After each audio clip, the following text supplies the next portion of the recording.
So, um, honored Donald, great to speak. We had a great conversation yesterday. As you mentioned yesterday, if we could just record that conversation and post it, it would have been excellent. And I hope we can have something like that today.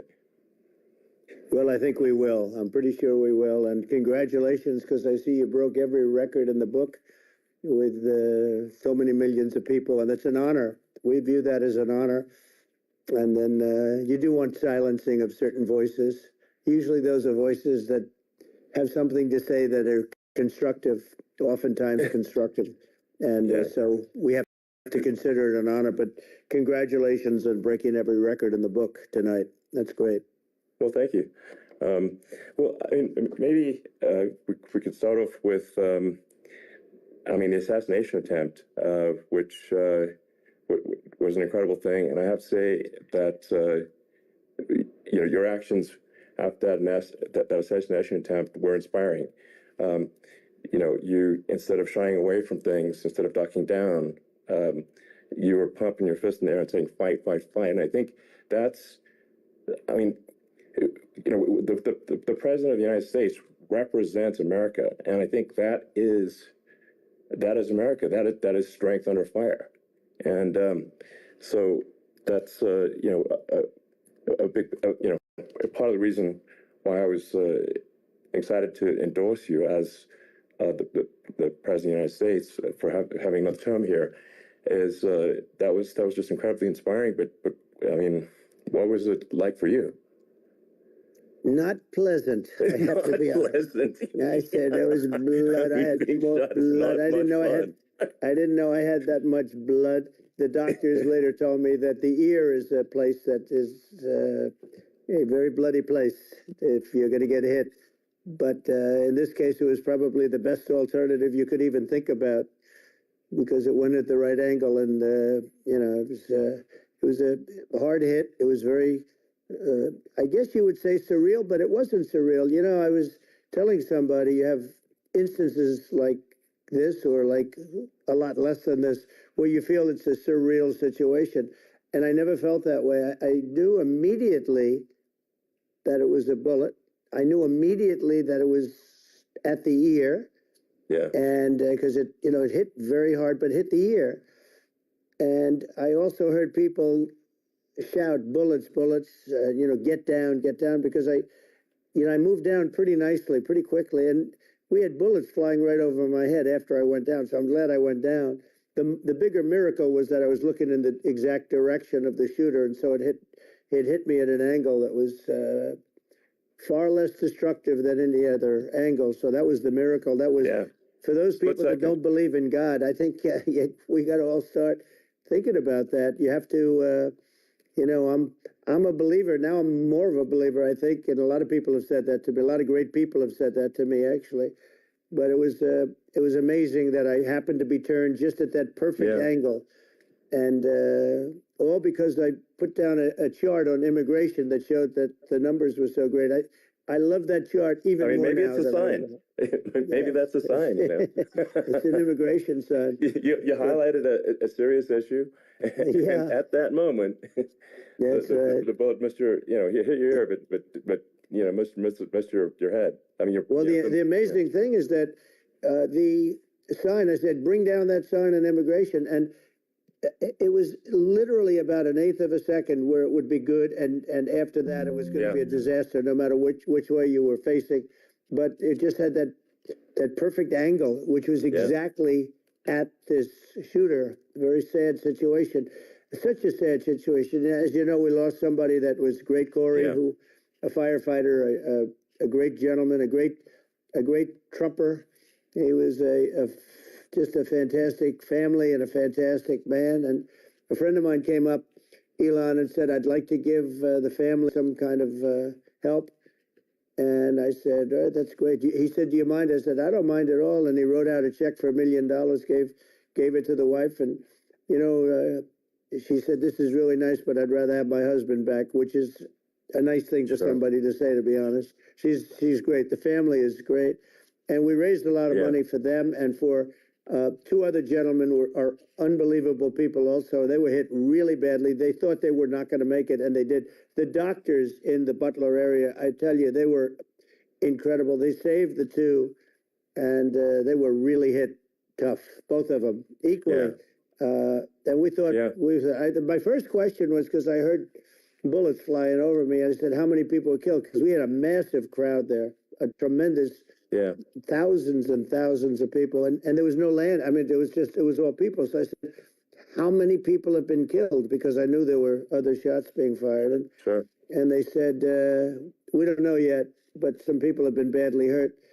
And I have to give the Secret Service a sniper, they call him, or sharpshooter, but sniper, because he didn't know there was a problem. He's an extraordinary shot, obviously, and he didn't know there was a problem. And he was able to pick it all out within 5 seconds. And he used one bullet from very far away, I guess probably about 400 yards. The shooter was 130, but he was on the opposite side of the field and the podium. And he saw the smoke and the flame from the gun, immediately recognized it, and immediately took a shot. And it was one perfect shot from very far away. And if he didn't do that, Elon, he would have. I mean, if he would have, a lot more people could have been badly hurt and killed. So I have to take my hat off to him, because that's also a surreal. You know, he's been with them for 23 years, and he's never had anything like this. And all of a sudden, he has to act, and it's a very tough thing to act and to be shooting somebody. But he saw the gun, saw the smoke, saw the flame from the gun, very far away. Obviously has very good eyes. He's got very good vision, which I assume you have to have in that particular work. But he took aim very quickly, and they say it was approximately 5 seconds from long range, one bullet. If that didn't happen, because the shooter had a lot of bullets, he had a lot of cartridges up there with him. So would have been very. I mean, that's clearly he was very competent in taking that shot to stop the attempted assassination. But I mean, there does seem to be some pretty significant failings elsewhere in the system. Like, there's just no way that, like, how on earth does a shooter get on a roof 130 yards away? That seems. Thousands of people there. There were people that were seeing him, and there was one woman with a red shirt and Trump all over it, and she's screaming, well, that guy's got a gun. You know, you saw it probably. There's a guy up there with a gun. I mean, it's like, I guess, I mean, for my part, and I think probably many members of the public are wondering, how the heck are, basically people wandering by pointing out there's a guy on the roof with a gun. And they're seeing it, but somehow it's not being addressed. That does seem crazy. Well, they're going to learn from this. The communication between the local police, who sort of had an idea, and then ultimately a man lifted himself up to the roof, could barely do it because he was pulling himself up, and he saw the man with the gun. The man with the gun pointed the gun at him. He thought he was probably going to get shot, but he was like pulling himself up, and because of that, he couldn't get to his gun. And he fell down, actually very badly hurt his leg, his ankle here very badly. But he fell down. And he did, from what I understand, he did say there's a guy up there with a gun. And the shooting started very quickly after that. I think it forced the shooter to go maybe quicker. He was supposed to be a very good shot. My sons, Don and Eric, they can't believe what happened, but they said from 130 yards, a bad shot would hit that target almost every time. They said it's like in golf, sinking a 2-foot putt. Yeah, it's not a tough shot. It's not a long shot. The Secret Service person had the long shot. He had triple the distance actually. So it was a terrible thing. It's hard. I have to say this about the Secret Service. When I went down, And I went down based on, I think, their screaming, but other people also, because people saw this happen. You had so many people. One of the miracles was that nobody ran. I mean, if a gun goes off, the crowd control people showed us this. When guns go off, and it does happen in stadiums at a soccer match or some kind of a match, everybody flees. They call it a stampede, like cattle. But everybody, and a lot of people get killed with those stampedes.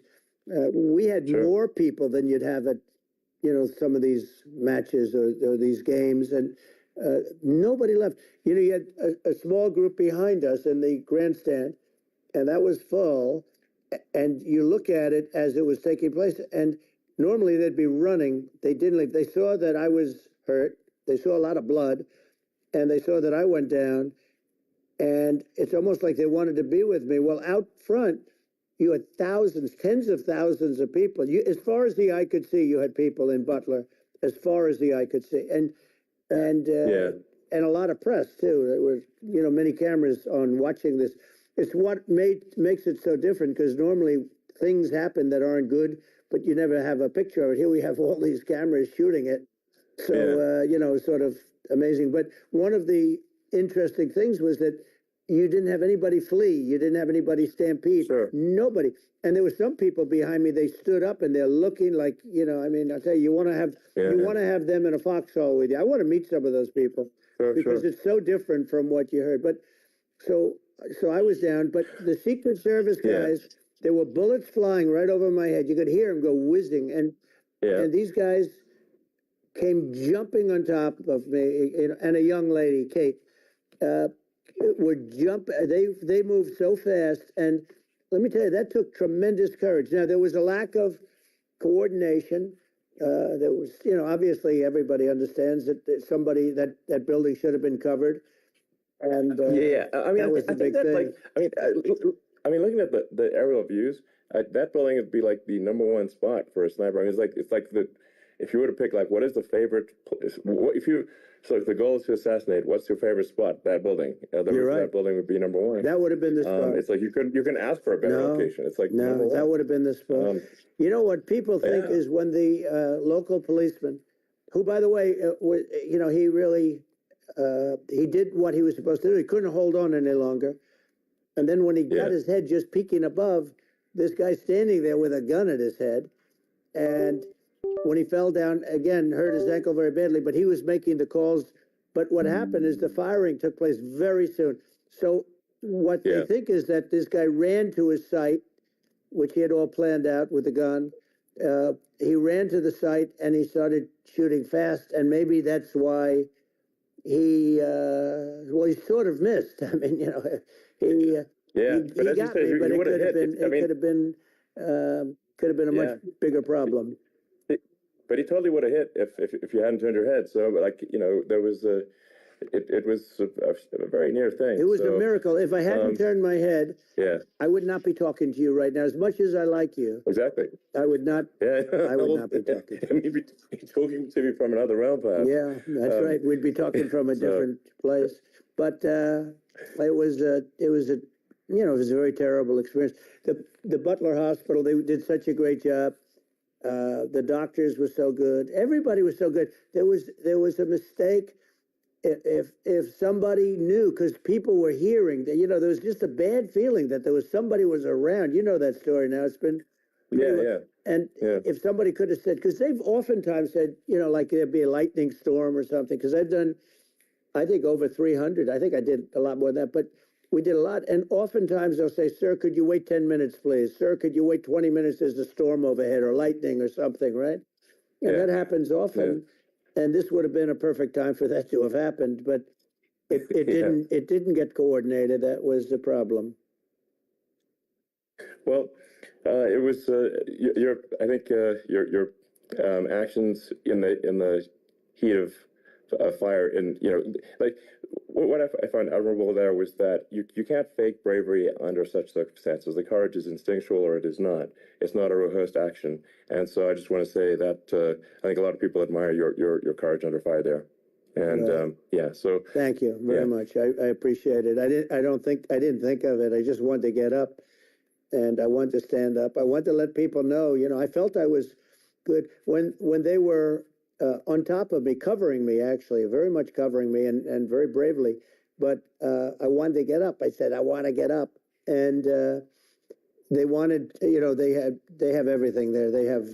They wanted stretcher. I didn't like the stretcher, and I knew I was hit in the ear, but I knew I wasn't hit anywhere else. They felt I was hit someplace else because it was such a lot of blood, and they were sure that I was hit someplace else. And they were saying, "Sir, you were hit more than the ear." I said, "Nope, I was hit in the ear. I want to get up.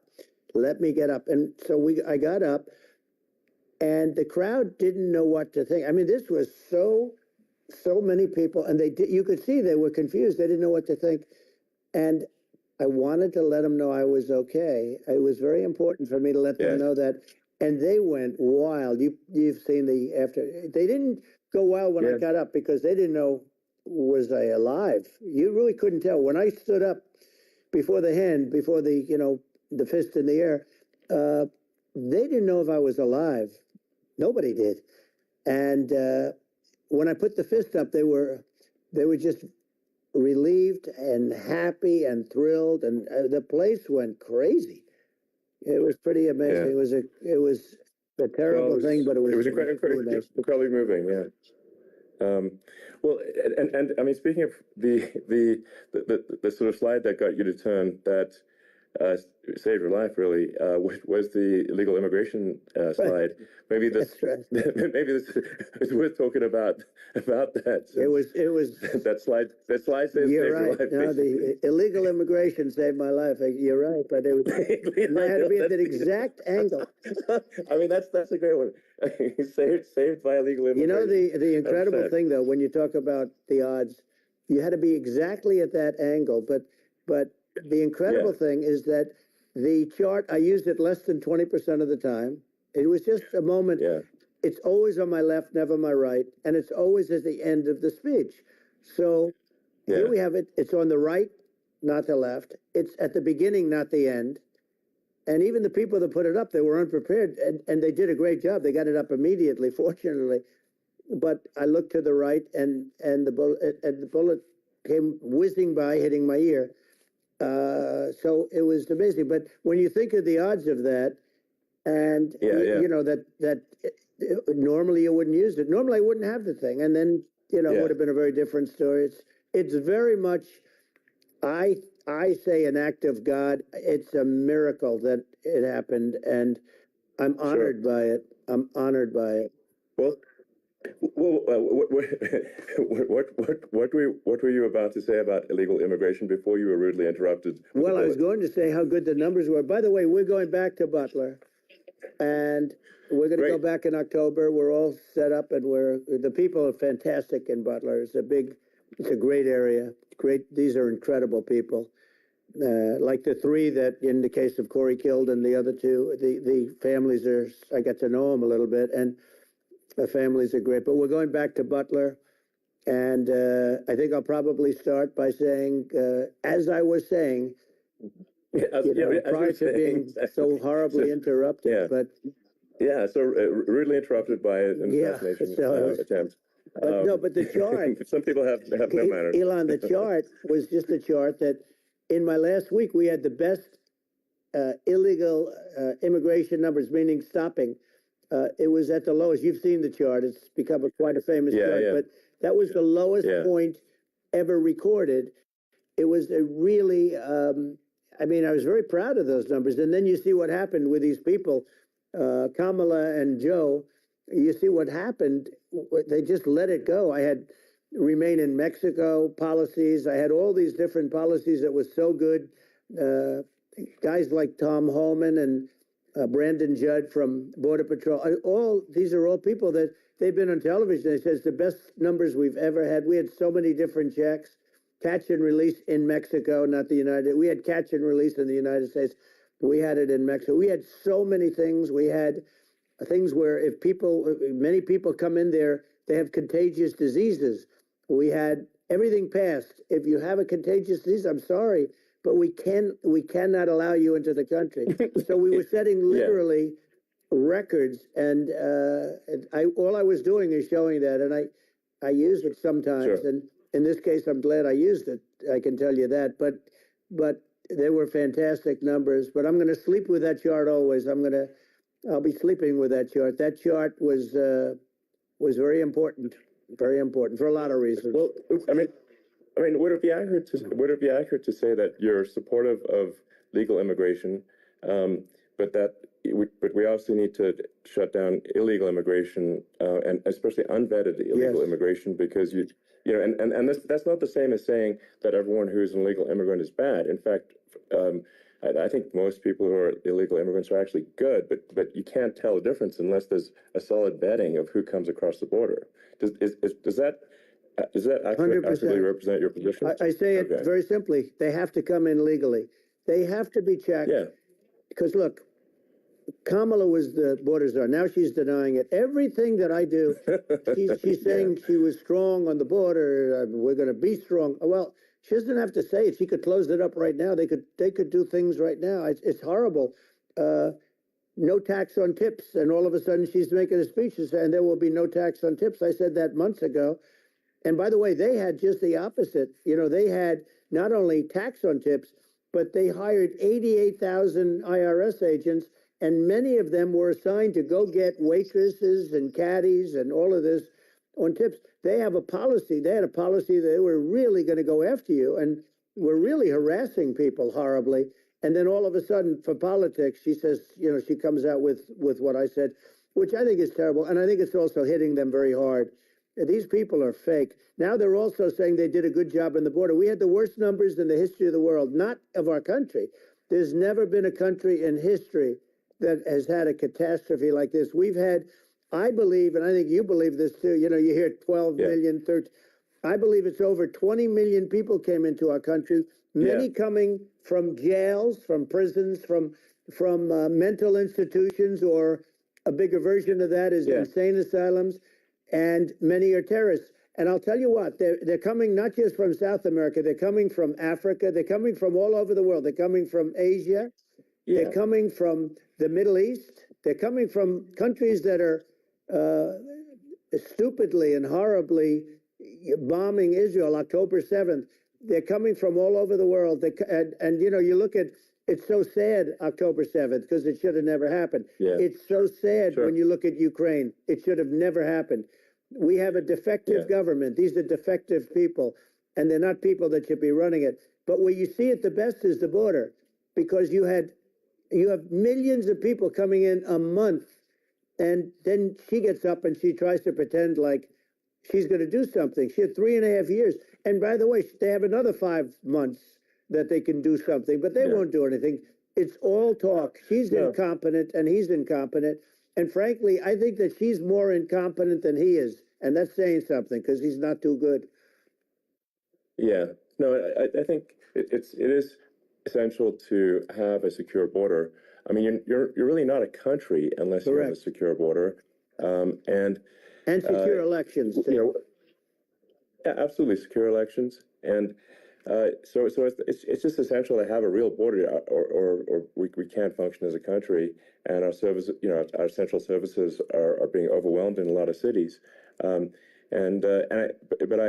as we were talking about earlier, I think having a legal immigration process that is smooth and efficient and done well, and I, speaking as someone who is a legal immigrant, I think that. I mean, like one way to think of it is, who do you want on your team? Who do you want on Team America? And I think we want to just say, okay, we want to let in people who are going to, be great contributors to our society and to our economy, and and who do you want on the team? And it's not to say that, like in my opinion, actually, I'd say like probably most of the illegal immigrants actually are actually good, hardworking people. That's my opinion. But some are not, and you just have this sort of adverse selection process where, if somebody's, if somebody's like has a career in theft or robbery, I don't understand what's taken them so long to get here. Because we're such a target-rich environment. I mean, why aren't more people who have a career in, bad things coming here sooner? Because it's a piece of cake to go rob, houses in LA or New York, compared to other parts of the world. And in a lot of places in America, if you try to stop the person who's robbing you, you'll be arrested. Yeah. So it's insane. It's right. I mean, what's happening with crime, and our police are so good, but they're not allowed to do their job. But I have to tell you, Elon, I hate to say it because it's such a downer to say it. I hate to say it. I hate it, but you have a lot of people that just shouldn't be. I think it's a much bigger number than you think. They're allowing, again, right, they're allowing people from their jails. And if you were running one of these countries where they're coming from, you would have had all of them. As an example, Venezuela, their crime is down 72%. They're taking their drug dealers. They're taking, frankly, their prisoners. They're emptying out their prisons. They're taking their criminals, their murderers, their rapists, and they're delivering them into. But that's what Castro did. Yeah, well, he did on a much smaller scale. Yeah. It was a much smaller scale. But this is a massive scale because this is being done worldwide. But here's what's happening: crime all over the world is down. And wait till you see the numbers that we have. This is migrant crime. This is crime that's going to be. Yeah. And I saw it today in New York where somebody was knifed with raped the girlfriend of a man that stood there watching in New York in one of the shelters and started pulling out the knives, and bad things happened today. But this is happening every day. These are rough people. These are people that are in jail for murder and all sorts of things. And they're releasing them into our country, and they're telling them, if you come back, we're going to kill you. We're going to give you the death penalty or kill you. So they don't want to come back. But these are rough people. Yeah. These are criminals that make our criminals look like nice people. And it's horrible what they're doing. And she's in charge of it because, now she's trying to say she had nothing to do with it. And she's such a liar because she was called the border czar the first day, and it was on the headlines of every newspaper. She's the border czar, and she never even went there. She went to one location which had nothing to do with where the problem is. She went in and out, I guess, because she was getting a lot of pressure, but had nothing to do with the problem is. But she was the border czar, and people can't allow them to get away with their disinformation campaign. Now she's trying to say that she wasn't really involved, and the whole thing is horrible. She was totally in charge. She could have shut the border down without him. He didn't know what he was doing anyway, so he wouldn't have even known what happened. You could shut the border down. He wouldn't even know the difference. But the fact is that she was border czar. But if you don't have to call her that, the fact is you could just call her, she was in charge of the border, and the border was the worst ever. It's simply not working. No, it's horrible. Whether it's a question of intention or competence, either way, we don't have a secure border, and we have people streaming over like it looks like a World War Z zombie apocalypse at times. And sometimes you got to sort of wonder, like, is it real or not? So because you see things, you're like, is it real? So I went to the border at Eagle Pass, and I saw for myself in Texas, and I was like, okay, it's real. I'm like seeing this in real time. I actually posted the video like just live. I just flew there one day and just to see, hey, is this made up or real? And I'm just seeing people stream across the border, and I have to say, at least the people that I saw did not look friendly.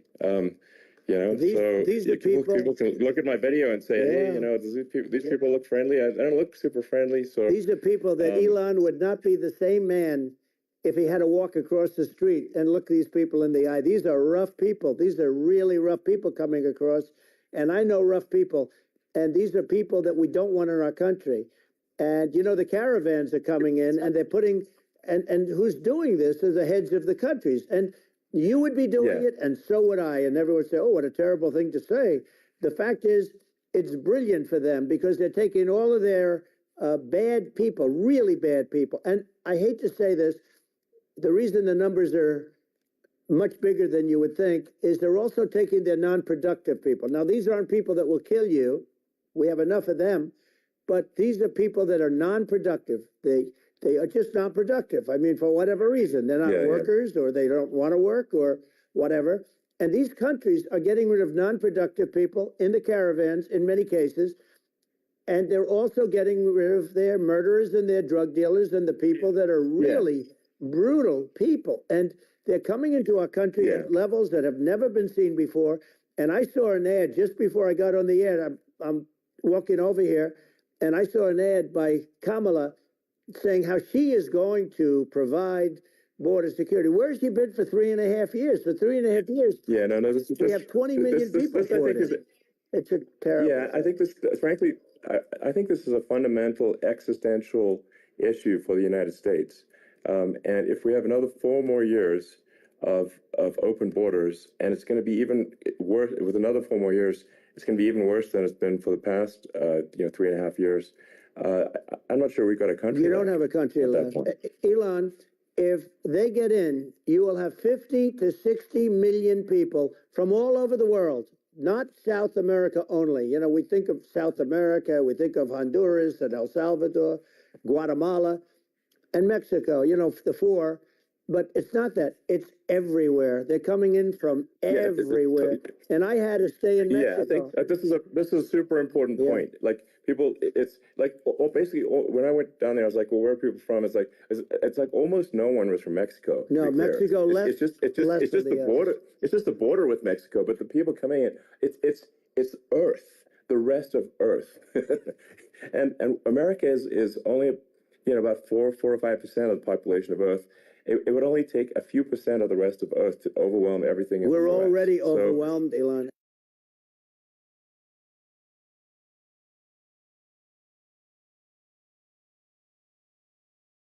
To it, and all the courts do is they try and focus on Trump. Okay, then let's focus on Trump, who did nothing wrong. I complain about a rigged election.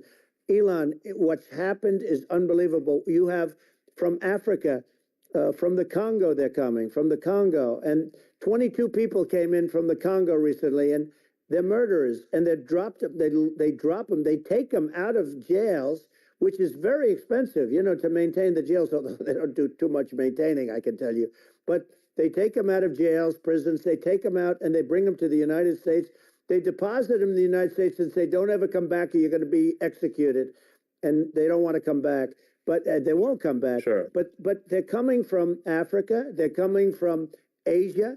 They're coming from the Middle East. They're coming from South America. Well, they're coming from everywhere. Earth, and there are a lot of really bad ones. It's just an everywhere on Earth thing, and it's just not possible for the United States to absorb everyone from Earth or even a few percent of the rest of Earth. It's just not possible. So, well, Elon, we're going to have to finish this up. We're going to have the largest deportation in history of this country, and we have no choice. Otherwise, we're going to have a country.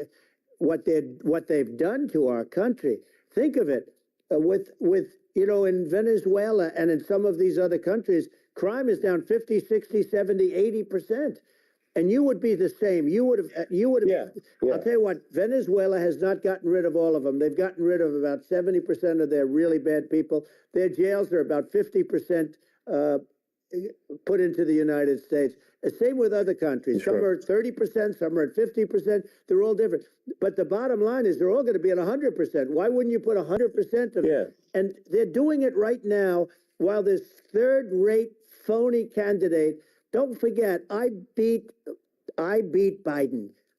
He failed in the debate miserably. And, some people said, oh, gee, it's too bad. It's too bad he did so badly, or I did well in the debate. The first night they said, wow, one of the people at CNN said that was the greatest debate performance I've ever witnessed. And then 2 days later, they didn't talk about that. They just said he was bad. But that's okay. That's the way I get treated, and I don't mind that at all. What I can tell you is this. We cannot have a Democrat. We cannot have her. She's incompetent. She's as bad as Biden in a different... Look, she hasn't done an interview since this whole scam started. And say what you want. This was a coup. This was a coup of a president of the United States. He didn't want to leave, and they said, we can do it the nice way, or we can do it the hard way. Yeah, no, they just took him out back behind the shed and basically shot him. What they did with this guy, and I'm no fan of his, and he was a horrible president.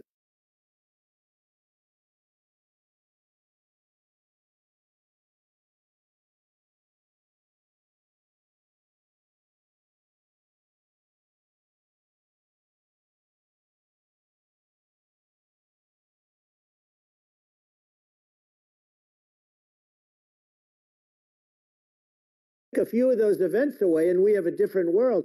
We would also have inflation was caused by oil. Yeah, I think you're making an excellent point here, which is that when other countries can, that are, are thinking about invading or doing bad things, when they're thinking about that, they're thinking about, okay, what's the American president going to do? And do they fear the American president, or is it someone they do not respect and do not fear? And I think they would. They rightfully be. I mean, look at the footage of the assassination. They're like, okay, President Trump is like, don't mess with me. I mean, that's like, whereas I think people are not going to be, and they obviously have not been at all intimidated by Biden, and they certainly will not be intimidated by Kamala. And you have to really think about it in the context of global security.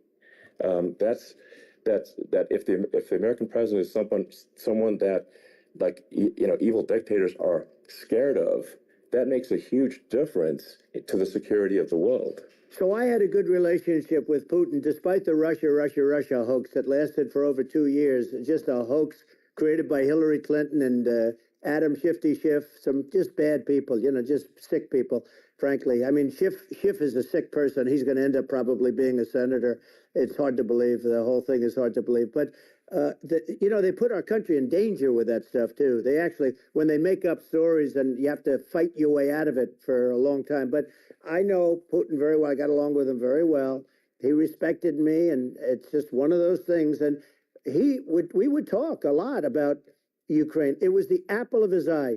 But I said, don't ever do it. Don't ever do it. I shut down Nord Stream 2. That was the big oil pipeline, the biggest pipeline in the world going all over Europe. I shut it down. Biden came, and then they say, I loved Russia. I was a friend of Putin, and I loved Russia. No, he actually said to me one time, he said, if you're my friend, I'd hate to see you as an enemy. I shut down his pipeline, the biggest pipeline. They were looking at that to fund, and this pathetic president gets in there. And the first thing he did, one of the early things he did, is he shut down Keystone XL pipeline, which is our pipeline that would have employed 48,000 people, pipeline workers, shuts it down. That was, a massive job that Obama refused to allow. Yeah. I allowed it in my first week because it was jobs and it moved oil. And by the way, in a much more environmentally friendly way. It's underground. It's not a truck that catches on fire or a train that catches on fire. But think of it. He shut down the XL pipeline, the Keystone XL pipeline. Yeah. He shuts that down, and he approves the Russian pipeline. Yeah, it doesn't make any sense. It's inconsistent. Certainly, but I mean, I think it's just worth emphasizing to listeners the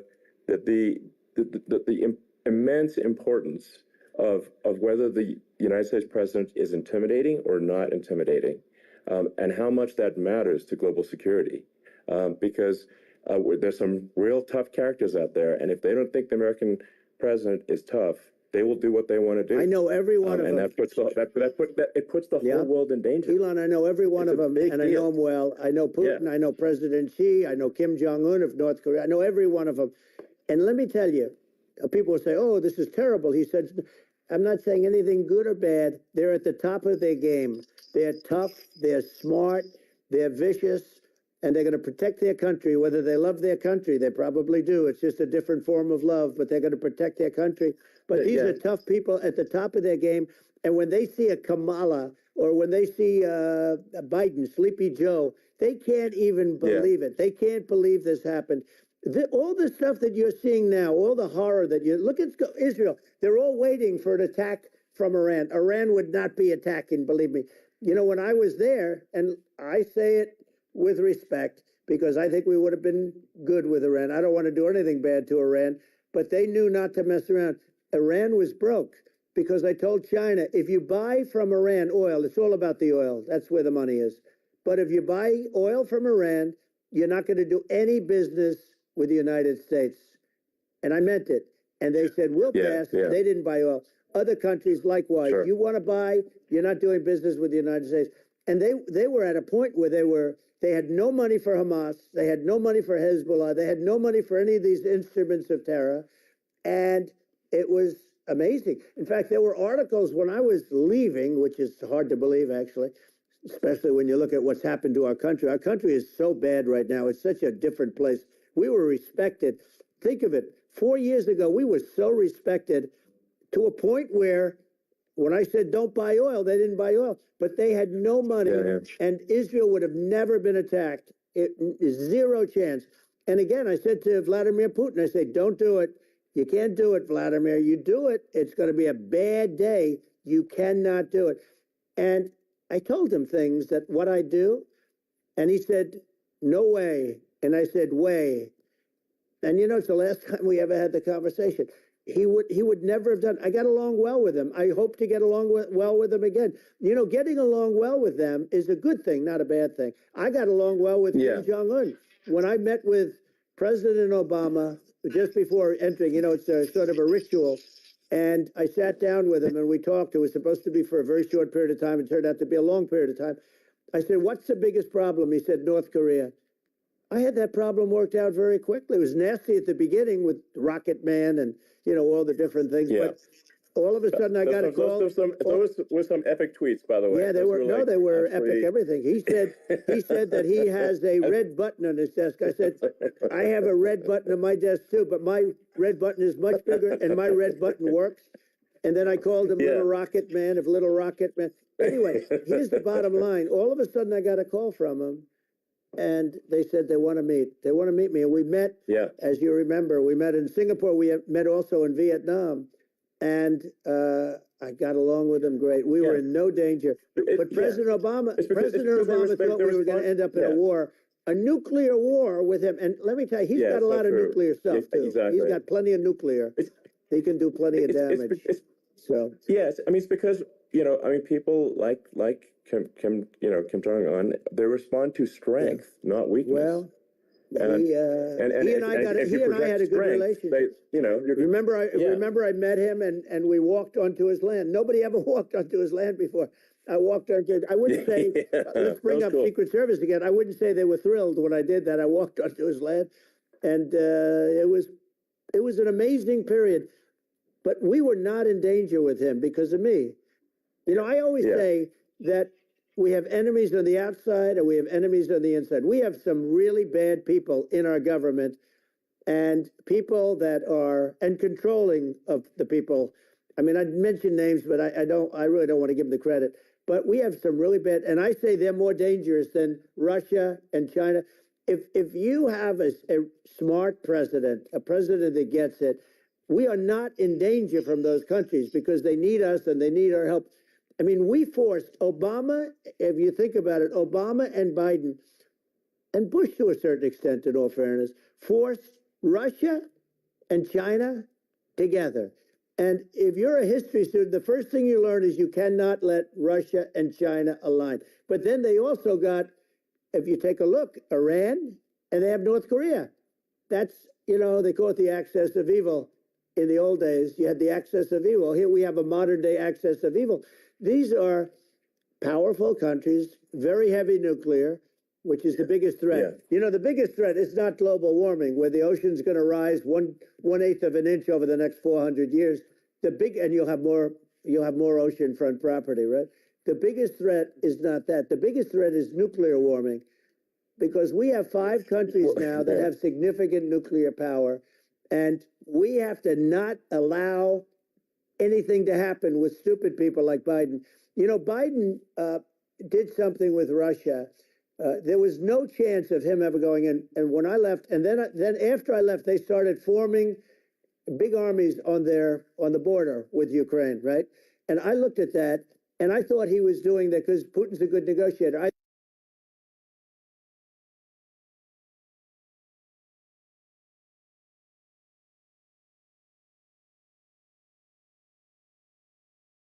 That, and we go right up front and say that, and we did things and said things through this president with a low IQ, very low IQ,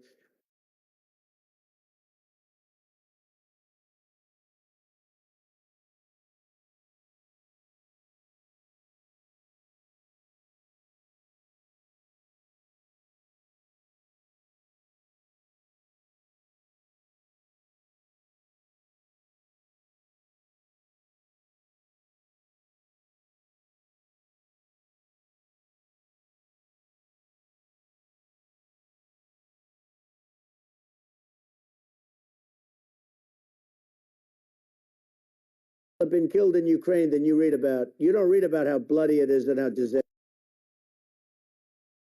But if you think about it, Russia's gone. Russia defeated Germany with us, and they defeated Napoleon. They've been around a long time. They're a big fighting force, and it's very unfair. And Ukraine now doesn't have enough men. They're now using young men and very old men to fight, and we're in a very bad position.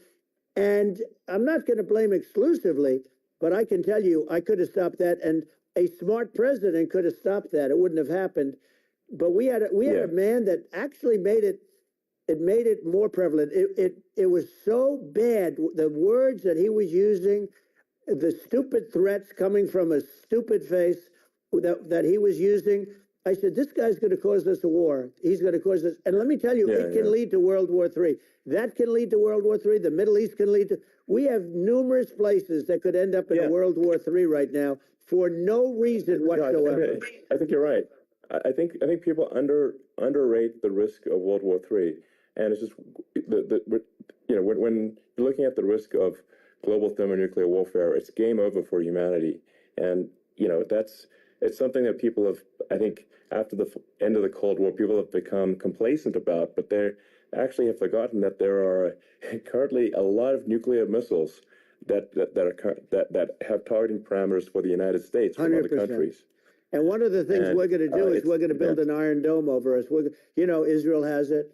We're going to have the best Iron Dome in the world. We need it, and we're going to make it all in the United States. But we're going to have protection, because it just takes one maniac to start something. We're going to have protection, and we're going to have. Why shouldn't we have an Iron Dome? Israel has one. Some other places have one that nobody even knows about, frankly. But Israel has it. We're going to have an Iron Dome. But with all of that being said, to me that's so important, the most important. But with all of that being said, the election's coming up, and the people want to hear about the economy and the fact that they can't buy groceries because they don't have enough money to buy groceries. The inflation has killed them. Food prices are up 50, 60, even 100% in some cases. And this stupid administration allowed this to happen, and it's a shame. And that's the thing that people most care about, in my opinion. They care about the border a lot. And we discussed the border at great length. It's nice to have a forum like this where I can discuss something at length. And by the way, you think Biden could do this interview? Do you think that Kamala could do this interview? They would take a pass on you. No, they could not. So they don't need Elon. They don't need Elon screaming out questions. It's pretty sad when you think that somebody that does this for a living can't answer a question or is afraid to do an interview. And in her case, with a very friendly interview, she's got all friendly interviewers. It's pretty sad. Absolutely. But the big thing now is the economy, Elon. And as much as I mean, I view nuclear as the single most important thing, but a lot of people don't understand that. But it doesn't have to.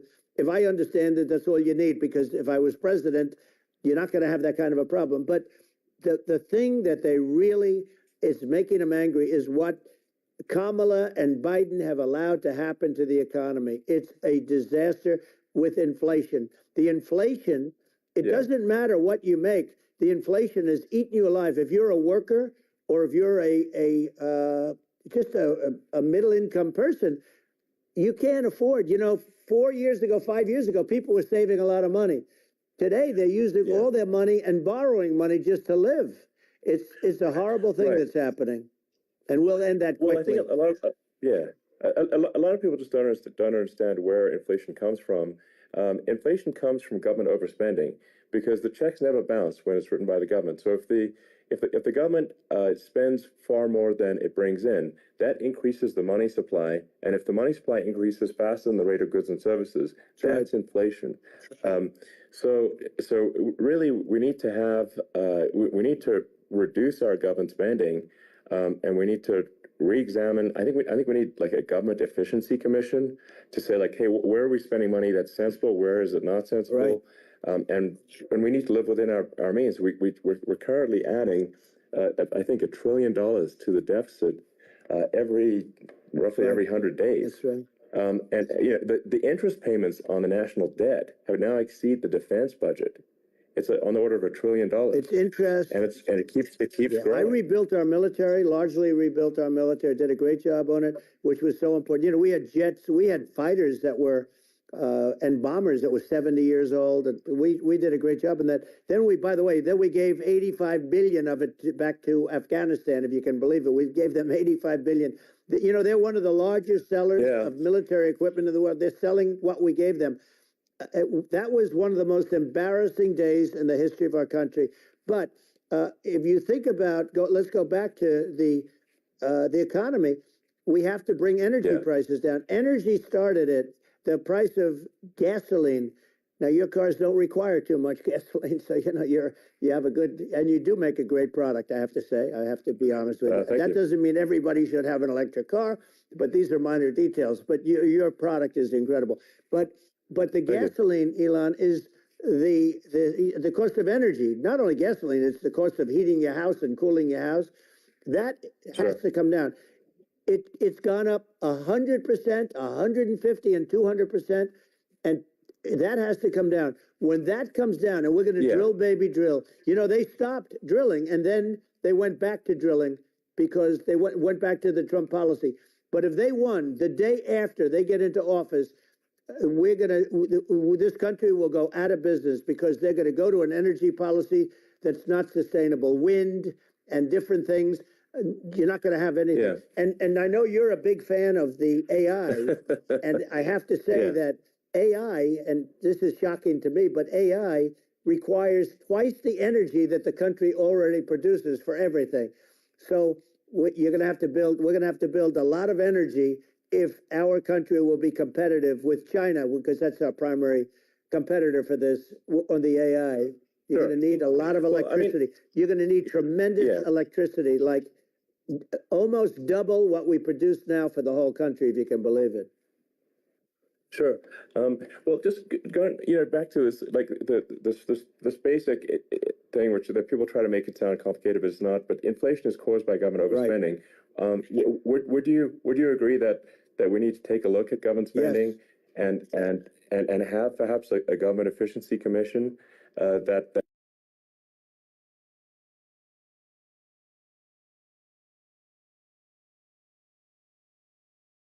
it negotiates prices.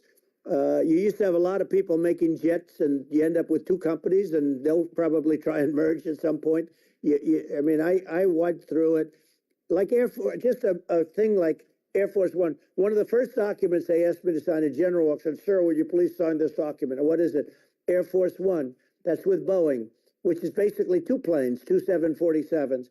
And the price was $5.7 billion for two planes. Now, now they're highly sophisticated. That's insane. They're even nicer than your plane, okay? But much more sophisticated. They're very, I won't say what's on it, but they got a lot of stuff on it. Anyway, but it's 5.7. That's a crazy number. It's a crazy number, but I said, I'm not going to pay 5.7. I'm not going to do it. I said, who made the deal? Obama and his people. I said, well, then I know the deal's no good. I'm not going to do it. And over a course of about 4 weeks, by my saying I'm not going to do it, I got the price reduced by $1.6 billion for the exact same plane, other than we had a nicer paint job, if you want to know the truth. But for the exact same plane, I saved one. And I said to Boeing, man, you guys must make a lot of money if you can reduce the price by that. But now what I do hear is that they're going back to the Biden administration and wanting big cost overruns, because they see these dopey suckers in there, and they'll end up getting some of the money back.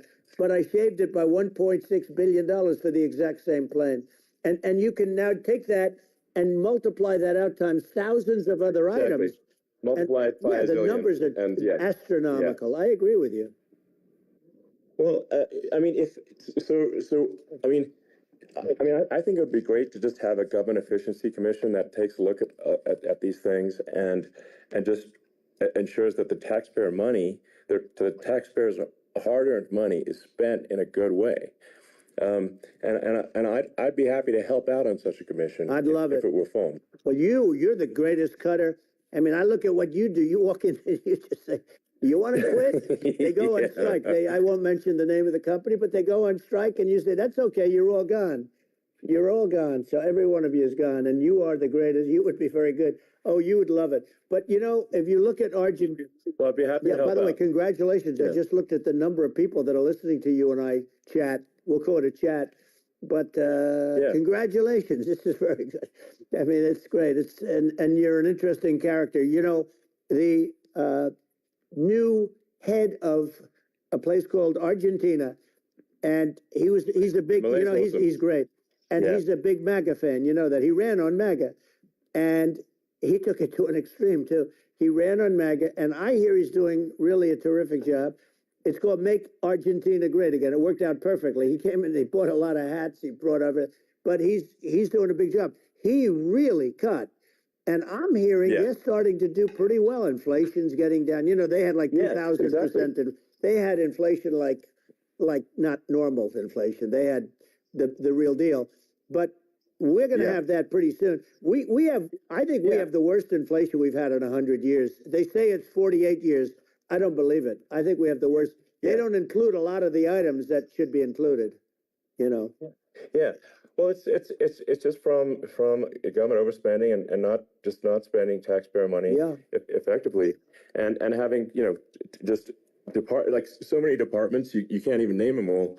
And what Milei is doing is, you know, he's cutting government spending. He's simplifying things. He's having, you know, putting in regulations that make sense, and we're Argentina overnight is experiencing a giant improvement in prosperity. But it's also a lesson for the United States, which is that Argentina used to be one of the most prosperous countries in the world. You know, in the I think in the 30s, 40s, and because of bad government policy, it ruined the country. And if you take Venezuela, for example, Venezuela should be incredibly prosperous. They have, you know, phenomenal reserves of everything, oil, everything, and it should be prosperous. But if the government's wrong, it impoverishes the people. And so I think we should not be complacent in the United States and thinking that and taking our prosperity for granted, because if with bad government policy, we can run the country into the ground. And that's just something people should bear in mind. Don't take prosperity for granted. Well, think of education. So we're ranked at the bottom of every list of the top 40. We're ranked number 40, number 38. Norway, Switzerland, Sweden, different countries are ranked good. Actually, China's pretty close to the top. They're a top 6 or 7. But we're ranked at the bottom, almost at the bottom, 38, 39, 40. In other words, horrible. And yet we spend more per pupil than any other country in the world. So we spend more. And what I'm going to do, one of the first acts, and this is where I need an Elon Musk. I need somebody that has a lot of strength and courage and smarts. I want to close up Department of Education, move education back to the states, where states like Iowa, where states like Idaho, you know, not every state will do great, because states that basically aren't doing good now. You look at Gavin Newsom, the governor of California. He's terrible. He does a terrible job. So he's not going to do great with education. But of the 50, I would bet that 35 would do great, and 15 of them, or 20 of them, will be as good as Norway. You know, Norway is considered great. You can name them. I mean, they're so good. Some of these countries are so good. But if you go into some of these really well-run states, you know, we have states that don't know what debt is. We have states that have low taxes, no debt, everybody working. You know, they're really well-run. Sure. And maybe they have certain advantages in terms of location, in terms of, you know, the land or the sun and the water and the whole thing. You know, there are a lot of advantages that some people have. But if you moved education back to the 50, you'll have some that won't do well. But they'll actually be forced to do better, because it'll be a pretty bad situation. But if you think about it, you'll have some of these states. I'll bet you'd have 30, 35 states. It'll be much better. And you know what it'll cost? Less than half what it is in Washington. And these people don't care about the students in these, you know, faraway states. And it'd be unbelievable. Yeah. I think you're making a good point in that if the states have to if each state has to compete against other states, then people will naturally move to states where it's better. Well, like California, you know, as we said, it's a badly run state. I could go through. I got so many friends that are in those states, even if they're Democrats. I hate to mention certain states, but Illinois is badly run with Pritzker. He's a real loser. But some of these places are just badly run. But it's almost going to force them to run better, and they won't do a good initially. But you're not going to do worse than you're doing right now. And I would say that the cost, you would cut your cost by 50 or 60%. And you'd have a little monitor. You want to make sure they're teaching English as an example. Give us a little English, right? Sure. Right? Yeah. No, but I mean, to what? I mean, some of these governors are doing so badly. I mean, they got so many people moving out of their state. They should get U-Haul Salesman of the Year award because they're driving so much U-Haul. It's actually amazing. It's just people moving out. Isn't it amazing to you as a businessman that they can even survive? Like Illinois. So many people are leaving, and you wonder, how do they survive? I mean, how do they survive? I saw where you left California, and you moved to Texas. Texas does a great job. But, I mean, I just wonder, how do these states survive when big businesses, a big oil company just left California, as you know, and they moved to Texas. How do these big states survive when they lose so many businesses? And their taxes are already really high. The taxes are among the highest taxes. You almost wonder, how do they continue on? And in many cases, the governors don't do a good job, and they're crime-ridden places. You wonder, how do they continue to just go on? It's not a good situation. I mean, I think the only thing that's going to force some of these states to change is if they risk bankruptcy and they're not getting bailed out by the federal government. Right. Well. That's the only thing that's going to get them changed. You remember the area in California where they had that, where I guess somebody had sticky fingers and they stole a lot of money, and they went into a form of chapter, and it was very nasty for a period of time. But now it's probably the most popular place in all of California. So at some point, something like that may have to happen. But the problem is,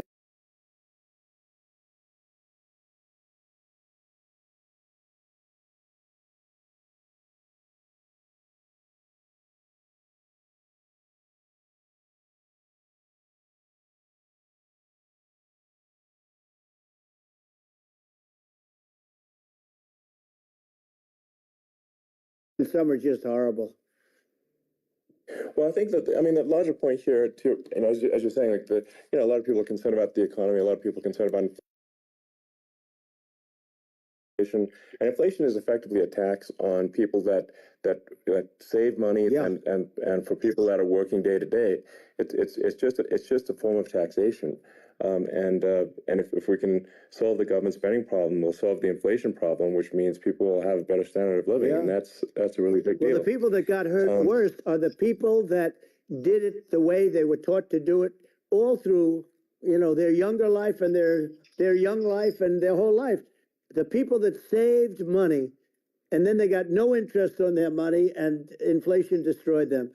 And frankly, they were almost better off if they didn't do anything like that. I mean, those people have been absolutely decimated, and we're going to bring those people back and help those people. We've got to get the prices down. When I look at bacon costing 4 or 5 times more than it did a few years ago, when you look at some of the food products in grocery stores, people they can't believe it. They used to be able to buy a whole cart, and today, a lot of people just don't have the money. They go in and they can't buy anything. They look at it's sticker shock. They call it sticker shock, right? I think it really just comes, like I said, I think it just comes down to really, I guess, two things, which is that if you solve government overspending, you solve inflation, which improves living standards of the average person, and then if you deregulate, like have sensible regulations, so because a lot of the regulations are nonsensical and cause the cost to be extreme for no reason. But unless you've got effective deregulation, like Reagan did a great job on deregulation in the 80s, but it's been 40 years since we had anyone really. I mean, during your administration, we made some progress, but I think there's an opportunity to make, I think, radical progress with sensible regulation. And if Elon, those two things, those are the big deals. We set a record. We set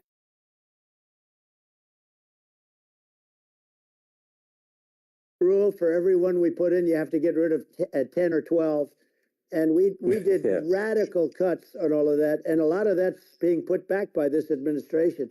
And we did radical cuts on things that weren't necessary. But we were all set. You know, we had the best economy ever, maybe in the world. And then what happened is COVID came in, and we had to focus on that, and nobody knew what it was. And I always say I got good marks on economy, good marks on military. We knocked out ISIS. We did so many different things. We rebuilt. But, you know, I never got the credit that we really deserved on what we did with COVID. We never got the credit. But we were, if had that not happened, a gift from China, from Wuhan, came in from Wuhan, the Wuhan labs, and I always said it, and it turned out to be right. But had that not happened, we were set to start reducing debt. We were going to reduce taxes further. I gave the largest tax cuts, and we were going to reduce taxes still further for middle-income people, not only businesses. But we did it for businesses because they're the ones that's why we had the great job numbers. But we were set to really start reducing debt.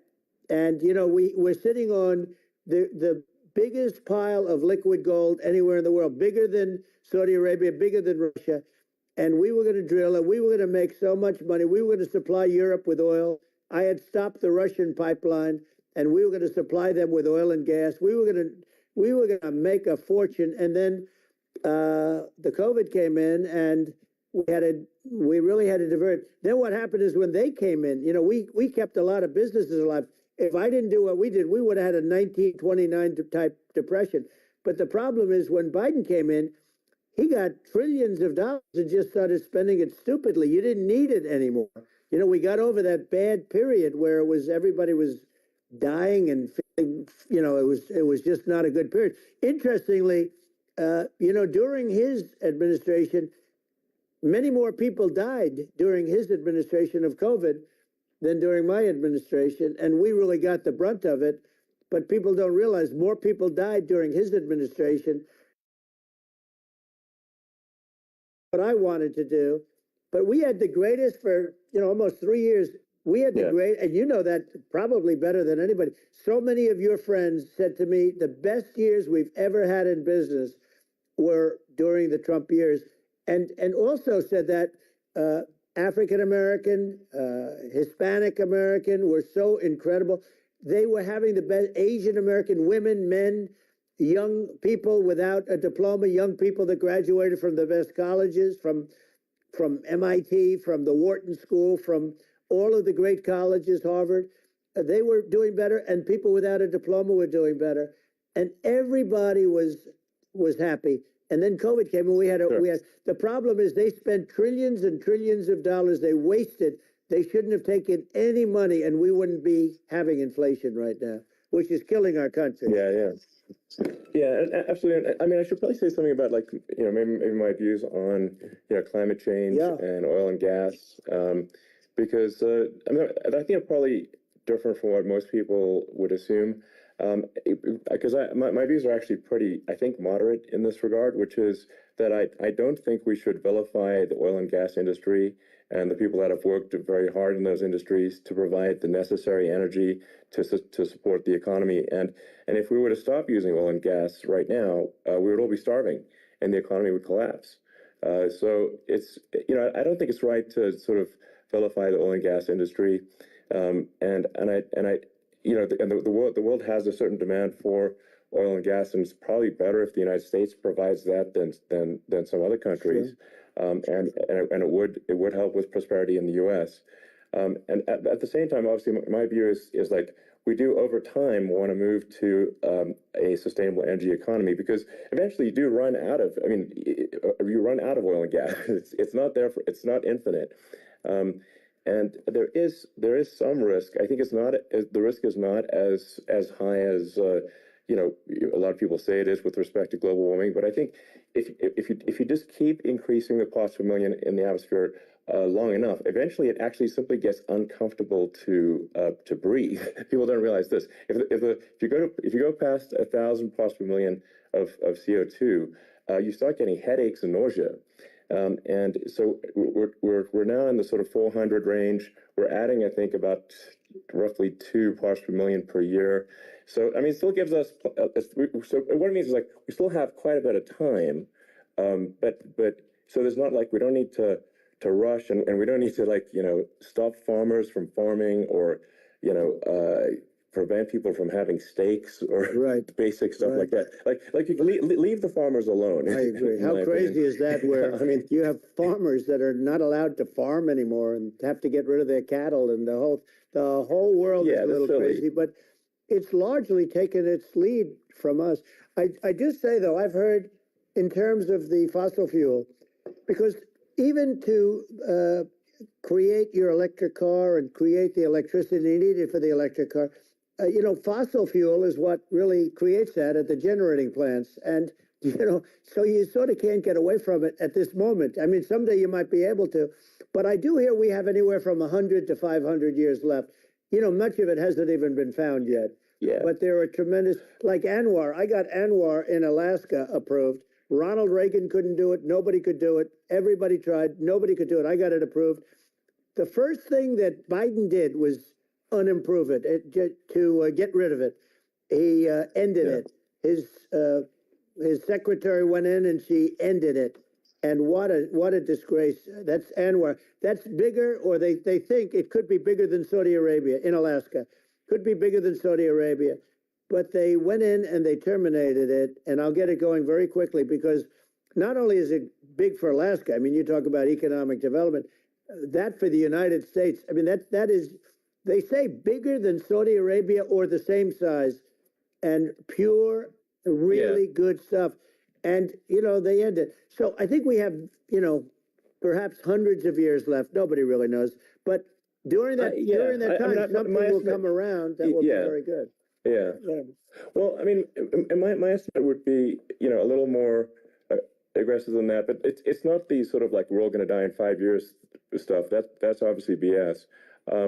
But I mean, my view is like if you just look at sort of the parts per million that increments every year, you get sort of 2 or 3 parts per million every year of CO2.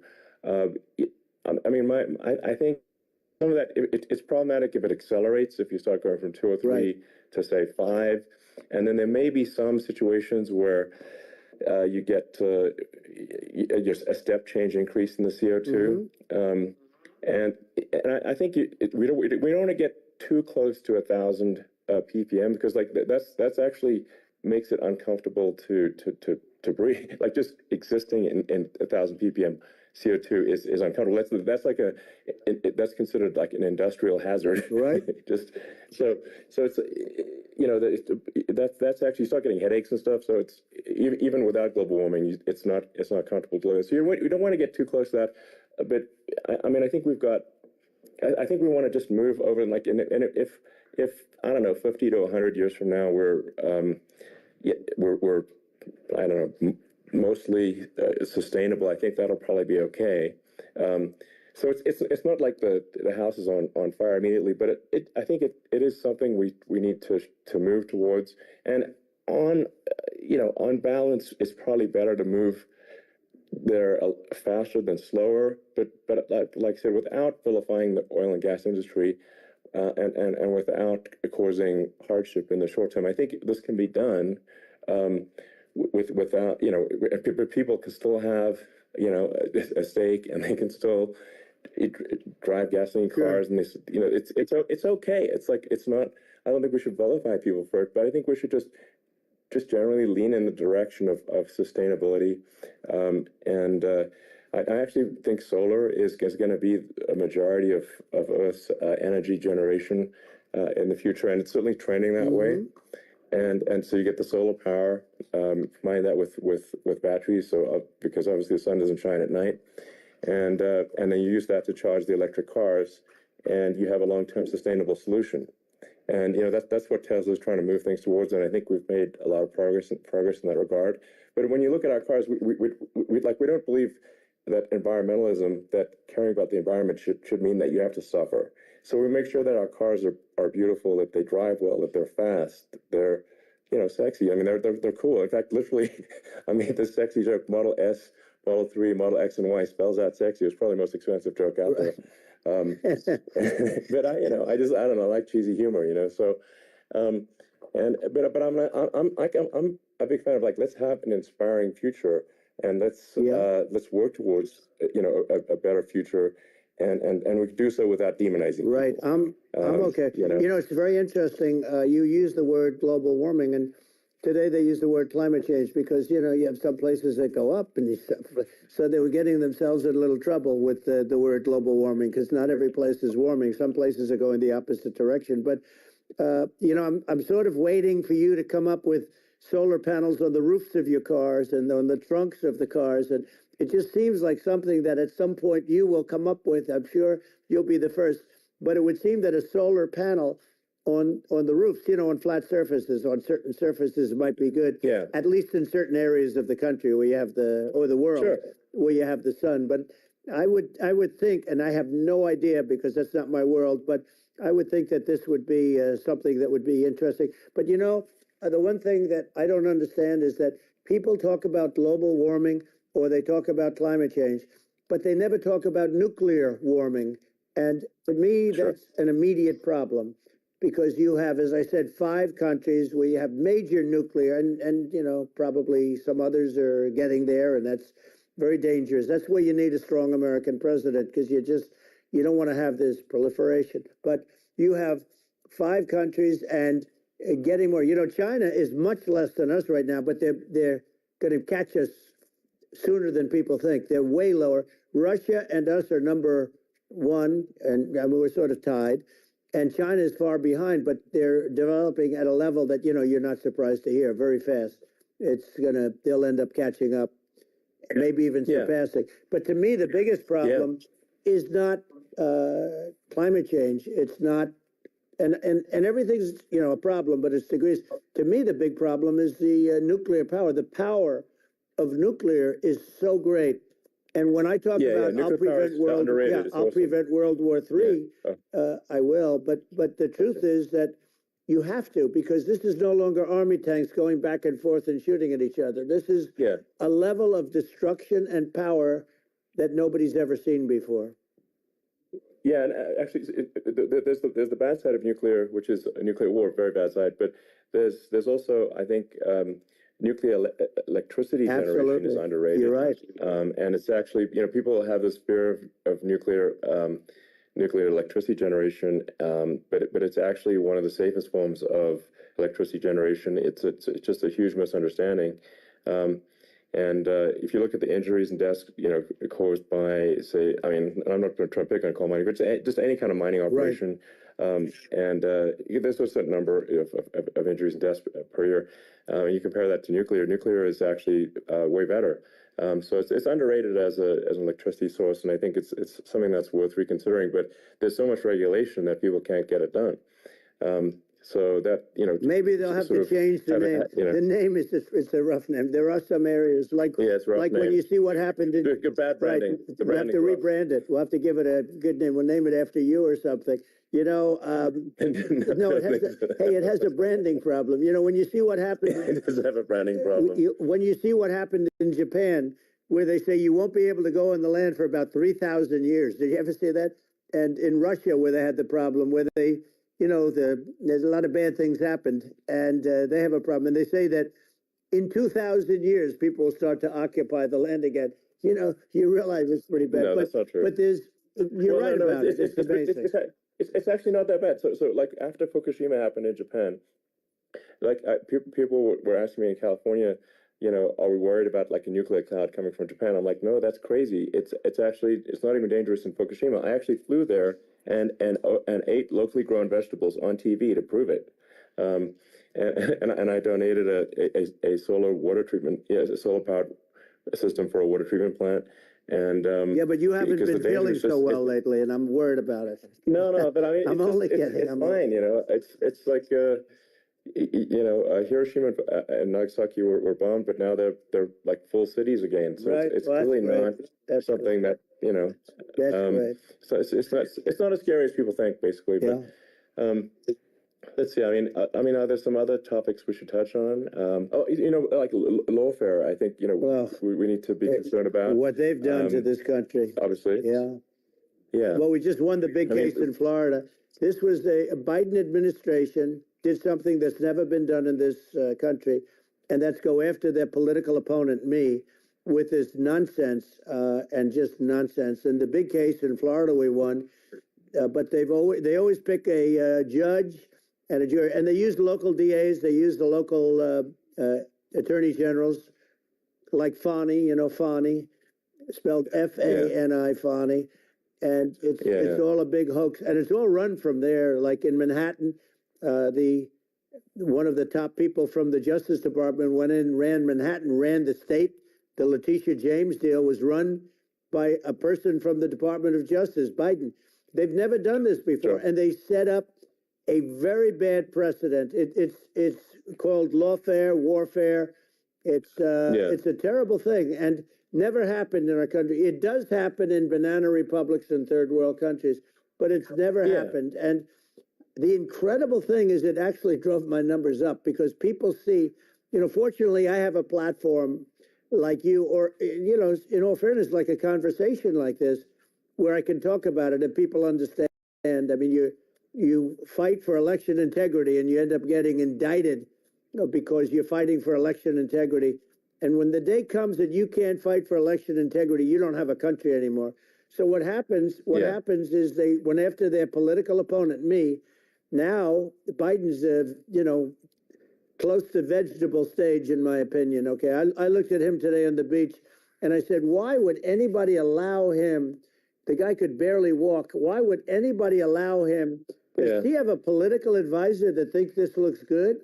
You know, he thinks this looks good because it looks so bad, and it's ridiculous. I mean, and he's been doing that for a long time. You know, he can't lift the chair. The chair weighs about 3 ounces. It's meant for children and old people to lift, and he can't lift it.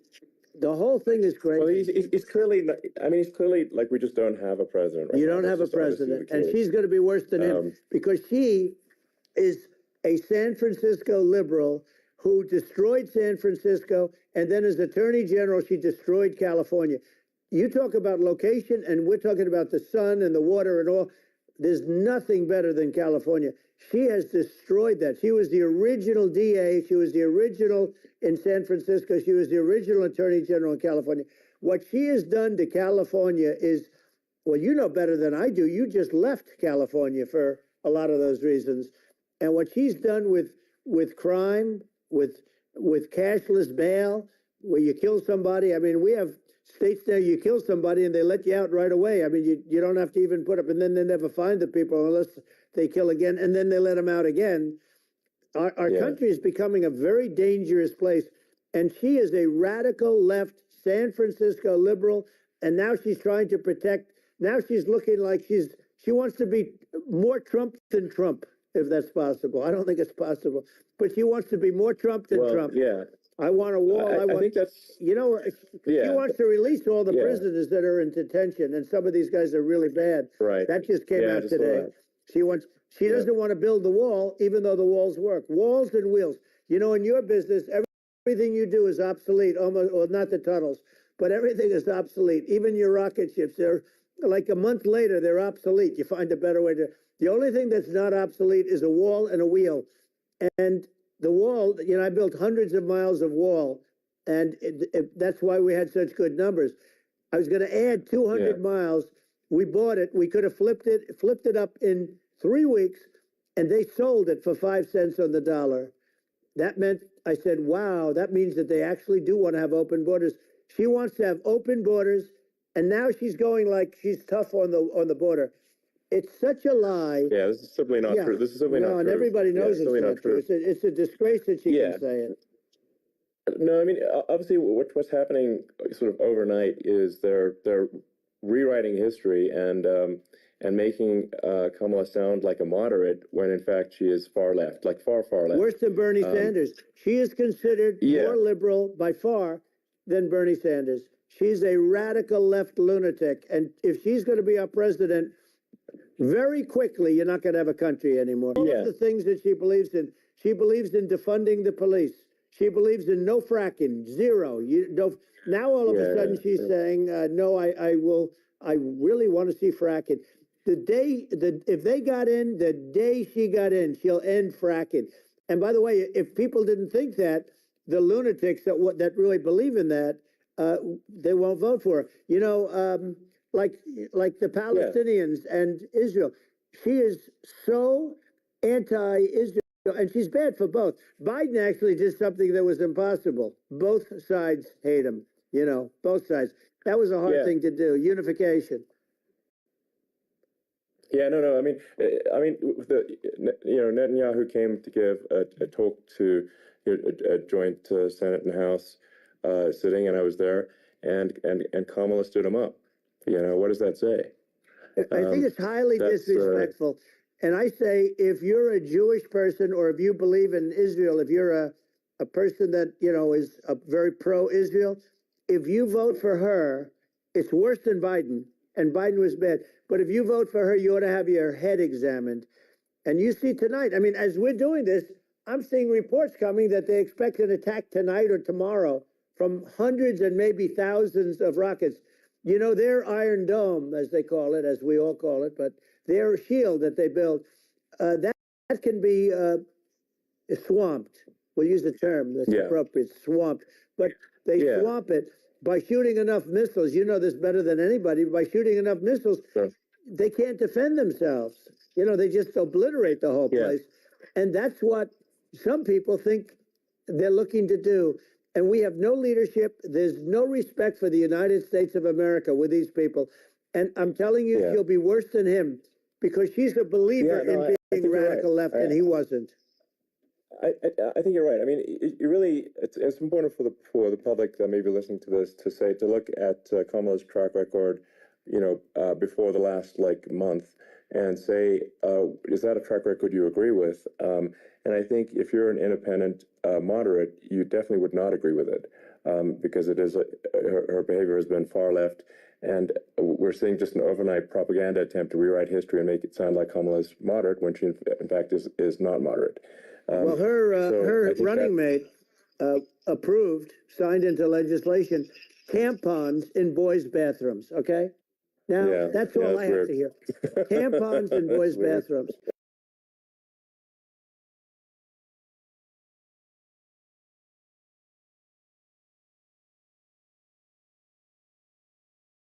An anti-Israel radical left person, but she is far worse, they say, than Bernie Sanders.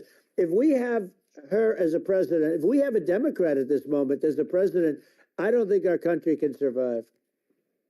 I think it's a massive. I think we're in massive trouble, frankly, with the Kamala administration, and that's my honest opinion.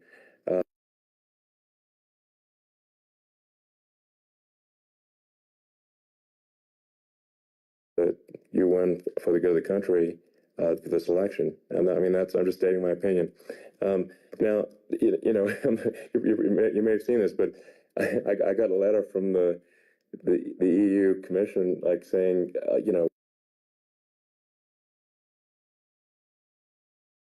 there's a lot of attempts to do censorship and to force censorship even on Americans from other countries, and what do you think about that? Well, I know the European Union very well. They take great advantage of the United States in trade, as you know. We, through a different forum, NATO, we protect them, and yet if you build a car in the United States, you can't sell it in Europe. You just can't.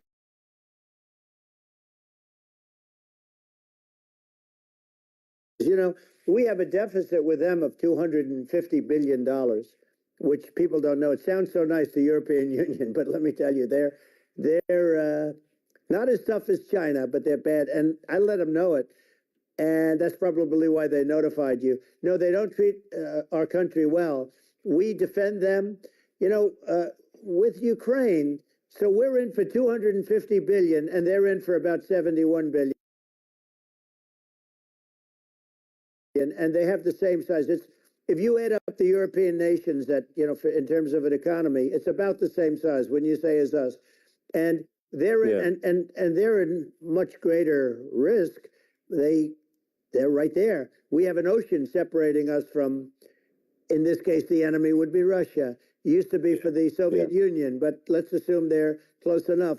And what happens is they're in for 70-something million. I think I think even less than that, billion, and we're in for about 250 billion, and it could be a lot higher than that. And I say, why aren't you going to equalize? Why aren't they paying what we're paying? And they're in much more, it's much more important for them because of the fact that, they're right near there. I mean, they're all sort of in that location. We're not. But they should, and I did it with NATO. There were only 7 countries that were paid up in NATO out of 28 at the time. And the United States the United States was subsidizing NATO, tremendously subsidizing NATO. And I said, I went in and I said, you got to pay up. If you don't pay up, we're not going to defend you any longer. I took a lot of heat, but you know what happened? Billions and billions of dollars came flowing in. And I think a lot of the public isn't aware of the fact that the United States pays a disproportionate share of the NATO expenses. And then we get taken advantage of on trade. So think about it. Yeah, well, I mean, the point of NATO is defending Europe, and it's it's like, then okay, well, why is the United States paying disproportionately more to defend Europe than Europe? That doesn't make sense. That's unfair, and that is an appropriate thing to address. Well, when you talk about cost cutting and savings and everything else, I mean, honestly, look, there's nobody that feels worse about the Ukraine situation than I do, because I know it would have never happened. I know Zelensky. He was very honorable to me, because when they went with the Russia hoax and they said I had a phone call with him, he said it was a perfect phone call. It was a great phone call. He could have grandstanded and, said, oh, he was very threatening. He said, no, it was a very nice phone call. I called him up to congratulate him on his win, and you end up getting impeached because these people are lunatics. I was talking about the difference from the people within and the enemies on the outside. In many cases, the people from within are more dangerous for our country than the Russians and the Chinas. If you have a smart president, you're not going to have a problem with them. You're going to do things. Yeah. Now, they've taken advantage of us incredibly, but you're going to do things with the right person. Yeah, well, I think it's obvious that you're a believer and an advocate of free speech, because during your first term as president, you were attacked relentlessly every day, often very unfairly with false attacks, and you didn't try to shut down the media. You didn't try to inhibit their freedom of speech, and I think that says a lot. Well, the good thing is that you and I have, and some people, very few, we can get the word out. Although sometimes it's hard because they don't want to print it, like we're having a great conversation right now. Kamala wouldn't have this conversation. She can't, because she's not smart. She's not a smart person, by the way. She can't have this conversation. And Biden, we don't even have to talk about it. I mean, he couldn't have this conversation. He would have given up in the first half of a question. He would have walked out. But the beauty is that we can have a conversation, and I'm able to get it out without, because I get treated unfairly. This is a really big point. You can actually have a conversation with you. Yeah, it's nice, isn't it? And you can't have a conversation with Biden or Kamala. It's like it's not possible. That's true. So this is like talking to an NPC. No. So it's just impossible. Well, but think of it. We need a man or person who's unbelievably sharp in order to stop all the nuclear danger and all the dangers that I'm talking about. And I got along with all these. I got along with Kim Jong-un. We had dinner. We had everything. And he really liked me, and I got along with him really well. By the way, he's the absolute boss over there. A lot of people said, oh, do you think he really... Let me tell you, I saw things that you don't want to know about. He is the boss. But we had a good relationship. And he doesn't like Biden. He considers him a stupid man, he said. He's a stupid man. Well, at least he speaks his mind.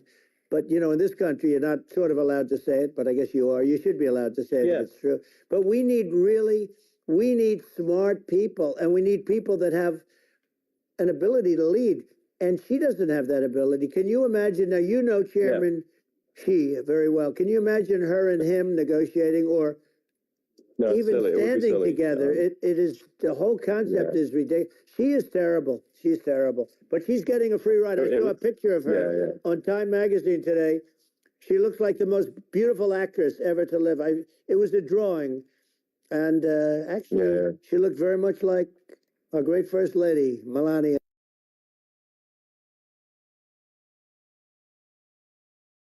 She didn't look like Camilla. That's right. But of course, she's a beautiful woman, so we'll leave it at that, right? Yeah, well, maybe it's like I think part of what people in America want to, people in America want to feel excited and inspired about the future. They want to feel like the future is going to be better than the past, and that America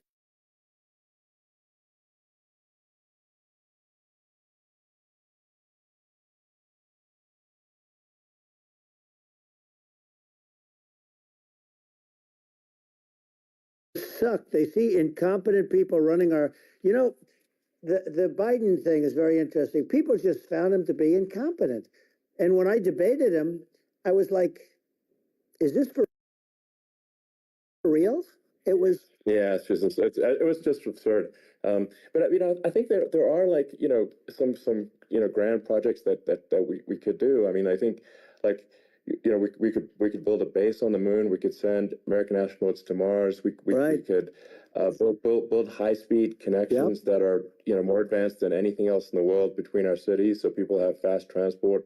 It's possible to solve traffic with tunnels. We already made great progress in Vegas doing that, and and just do things that are exciting and inspiring and make the future feel like it's better than the past. Well, I saw what you did in Vegas, and I'll tell you, it was amazing. I got to see. I took a big glimpse at it, and it's incredible. It's incredible, and you could do that all over. You could do that all over. It's deep. Yeah, you don't even need much structure. Assuming you're in the right areas. No, it's straightforward. It's amazing. So like I think we could do some things that like China's got incredible high speed rail between its cities, but I think it's actually possible with tunnels if with deregulation with an ability to actually where it's like legal to actually do the tunnels. Then you could have high speed tunnels that are actually better than anything else in the world for high speed transport between cities, and that would be something that Americans can say, wow, we've got something that's cooler than anyone else in the world. That's the kind of thing that makes you proud to be an American. And much safer than surface trains where there is a danger there, with crazy people. It's much safer, much better. And, it's sad because I've seen some of the greatest trains. I find it fascinating. And I've seen the systems and how they work, and the bullet trains, they call them, I guess.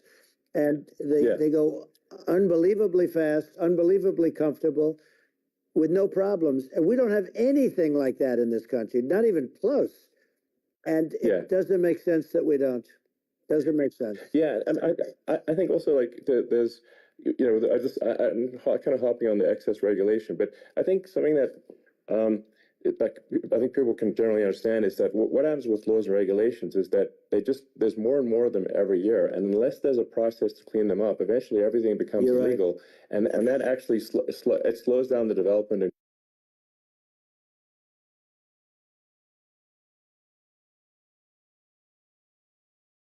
speed with which we approve drugs.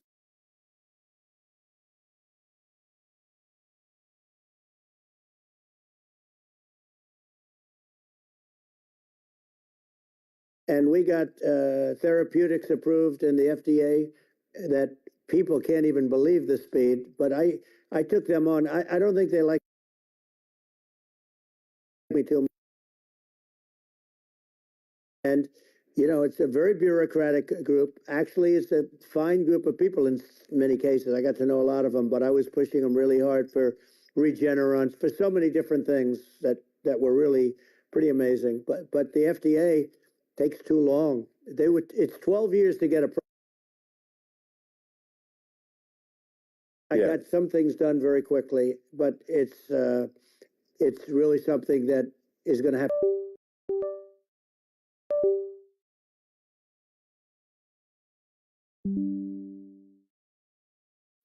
It takes years instead of something that I think could potentially take months, that improves people's lives. I think,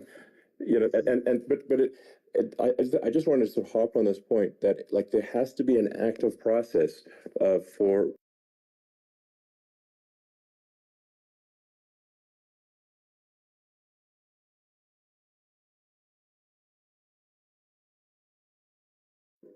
reducing rules and regulations, because other we we can't make any progress, and it's a really big Well, deal. Elon, just So, getting back to the FDA for 1 second, I got something done called Right to Try. This is where you can go in and if you're terminally ill, you can use a space age, medicine or whatever it may be. We have the best doctors, the best labs in the world. We really do. But people would go to other countries because you couldn't use the product, even if they thought it worked, because it's going through the FDA. I got it approved where you can, you basically, look, nobody wanted, the doctors didn't want it because of the liability. The country didn't want it, our country, because they didn't want to get sued. These are people terminally ill.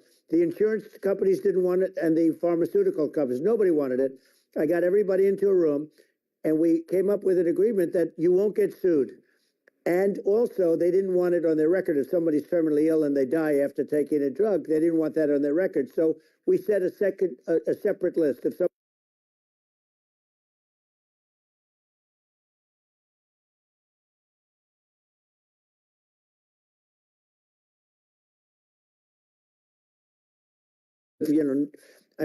the insurance companies, nobody wanted it, but we got it done. Sure. Somebody signs, you sign a document that you're not going to sue the insurance companies, the country, you're not going to sue anybody. And we got it done, and we're saving tens of thousands of lives. Right to Try. Hopefully you never need it, but if you do, you don't have to travel to Asia. People, if they had money, they go to Asia, they go to Europe. If they don't have money, they go home and die. That's what happened. They'd go home and die. Yeah. Well, I mean, and actually, to give Europe some props here, it's like if a drug is approved in Europe, which has a crazy amount of regulations, it should obviously be approved in the U.S. Yeah. I mean, they get more regulations than we do. So why would a drug be approved in Europe and not in the U.S.? That's crazy. Well, we did it. We did something that really they've been trying to do it for 50 years, and they just couldn't get it done, and I got it done. And it's really something. But you're right. Some people go to Europe because a drug isn't approved here, but it's approved in Europe, and it's a drug that, generally speaking, would work. It's pretty crazy. Absolutely, you're right. And I think so long as people are properly informed of the pros and cons, and like these are the risks, these are those are the risks, and like you make your own decision. That makes sense. Well, I think just in sort of closing up something. What is that number? It's crazy. It's amazing how you can see that right away. How many? What is the number? Wow.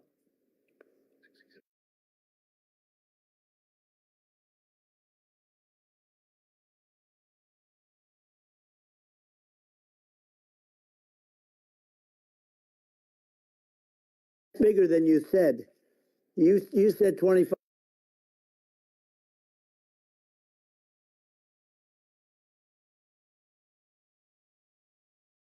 Do I get paid for this or not?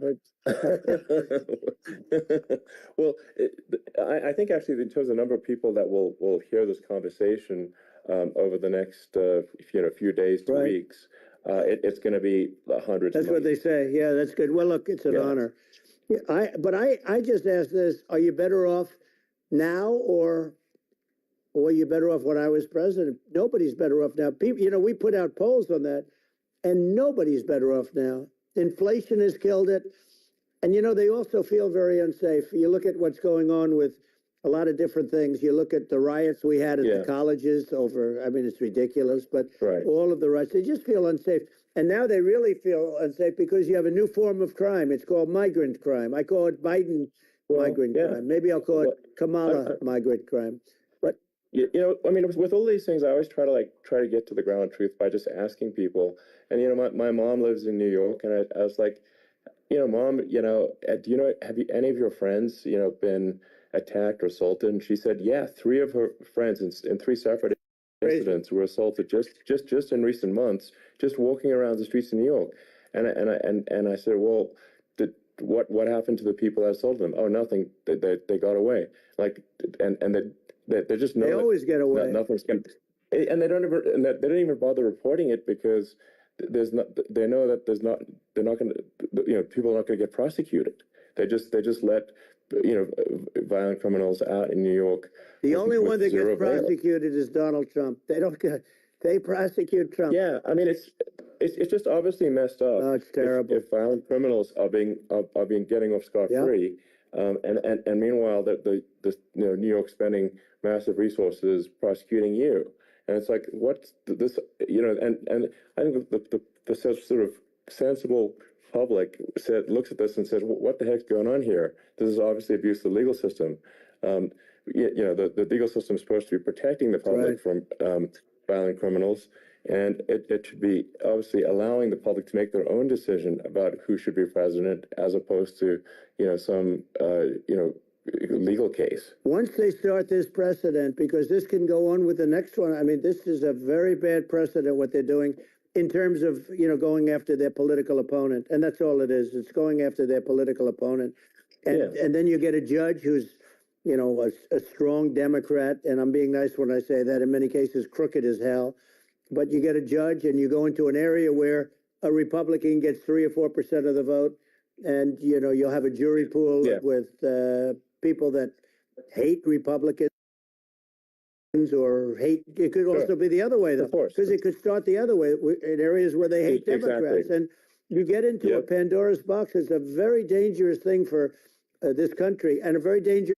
And people are going to be back again. We're going to get rid of inflation. I think there's a lot of opportunity. Right, absolutely. So, and I just want I want to congratulate you. You've done an amazing job. You have definitely got a fertile mind. We can talk. You and I can talk about rockets. It's kind of you to say. Thank you. Tunnels. We can talk about tunnels and rockets and electric cars. So many things. And now you're into the AI, and that's going to be another beauty, I'll say. So it's an amazing thing you've done, Elon. It's an amazing thing, and I congratulate you. I mean, thank you. And I just say here, here's to an exciting, inspiring future that people can look forward to and be optimistic and excited about what happens next. And that's the kind of future that I think you will bring as president, and that's why I endorse you. Well, I appreciate that. That endorsement meant a lot to me. Not all endorsements mean that much, to be honest. Your endorsement meant a lot. And, we have a phrase, make America great again. It's pretty simple, but it really says that we want to make America great again. And we can do it. We can do it now, but if we were going to suffer another 4 years like we've suffered for the last 4 years, I'm not sure the country can ever come back. That's how bad it is. It's so bad. We have to do a lot of things. I think that's a very real risk. Yeah, it's a big risk. It's a very real risk. Yep. And it's, I'd just like to note to people listening, like, I've not been very political before. And if you look at my record, I've actually been, I'm not like, sometimes they try to paint me as like a far right guy, which is absurd.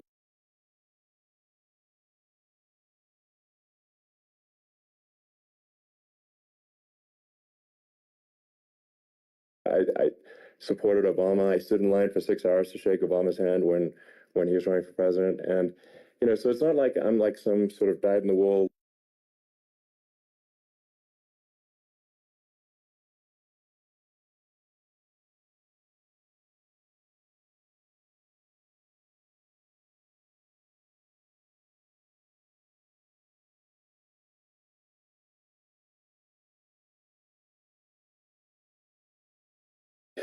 that we were just going to see an even further left administration with Kamala. That's my honest opinion.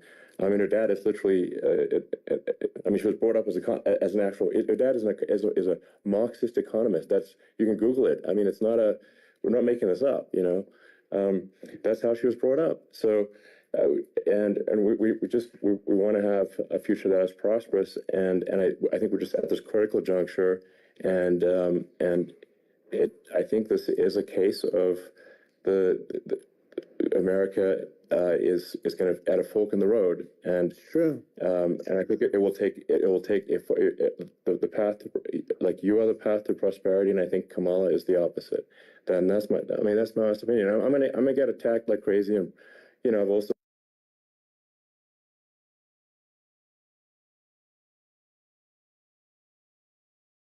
politics before, and I'm just trying to point out that my track record historically has been moderate, if not moderate, slightly left, and so this is to people out there who are in the moderate camp to say, I think you should support Donald Trump for president, and I think it's actually a very important junction in the road, and we're in deep trouble if it goes the other way. Well, I want to thank you, and I actually always did think of you as somewhat left. I must say that. So it's Yeah. even more of an honor to have your endorsement. I know how strong you feel about it. But when you think of her, San Francisco, 15 years ago, I had a great friend, Bob Tish. He said it's the greatest city in America, and now it's not. It's almost not livable there. And California likewise. And she was involved in the destruction of San Francisco and the destruction of California. And she will be involved in the destruction of our country if people are so unwise.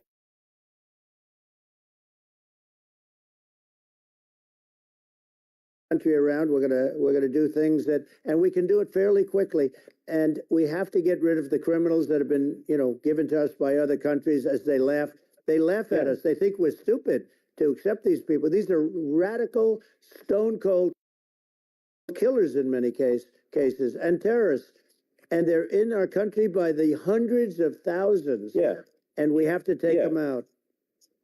Yeah, I mean, if I could summarize it, perhaps, I think these are issues that I think most people in America would agree with, which is that we want safe and clean cities, we want secure borders, we want sensible government spending, we want to restore both the perception and reality of respect in the judicial system, just stop the lawfare, and I think that's like, and how are those even right-wing positions? I think those are that's just common sense, and that's I mean, would you agree with that? 100%.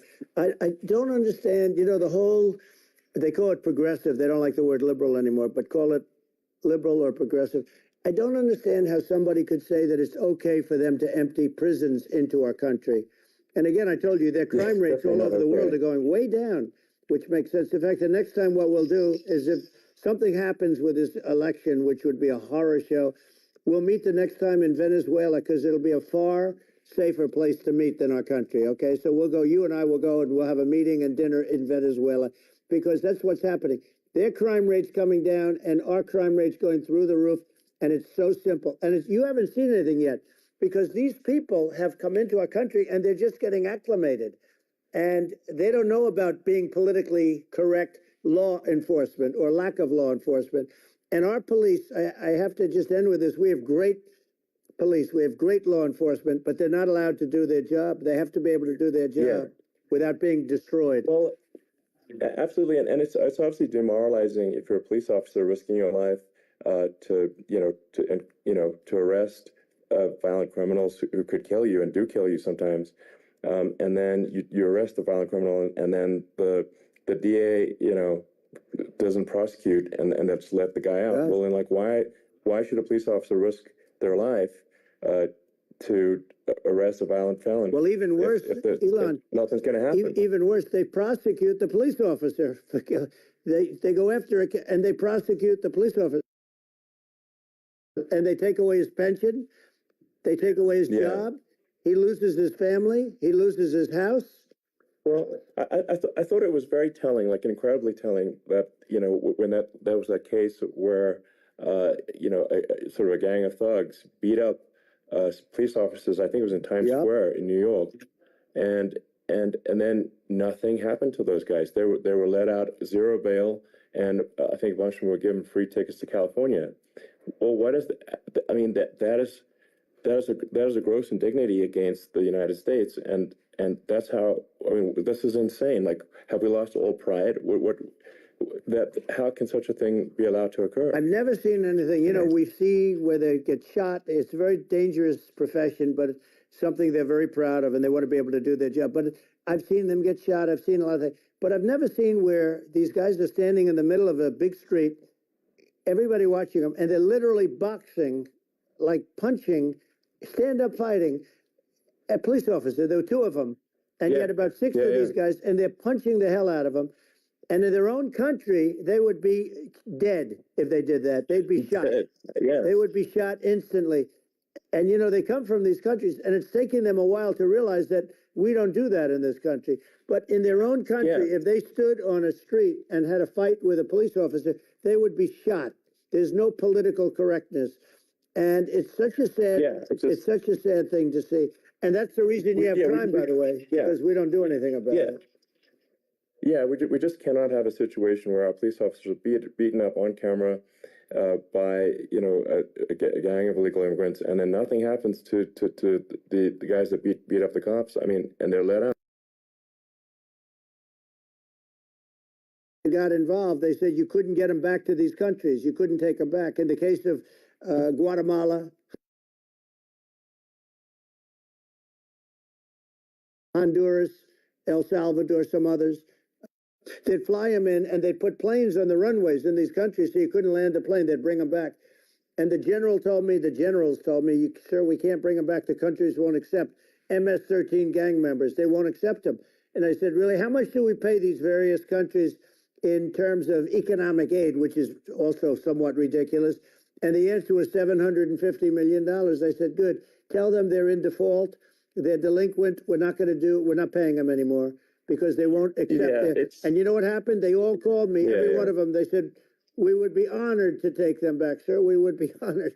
It was so easy. But it's one of those things. And we got them back. We took in so many, MS-13 is probably the worst gangs in the world. They're the most vicious, violent. We took them out of here by the thousands and got them out of here. And their countries took them back. And because I said, you're not getting any more economic aid. And once I said that, they were nice. They wouldn't take them back for Obama. They wouldn't take them back for anybody. And now we have a problem because we have this guy, and they don't take him back anymore with Biden because they don't respect him. Yeah. It's just gotta be done. We just can't have whether they're citizens or not citizens. We can't have, because they won't prosecute citizens either, not just illegals. So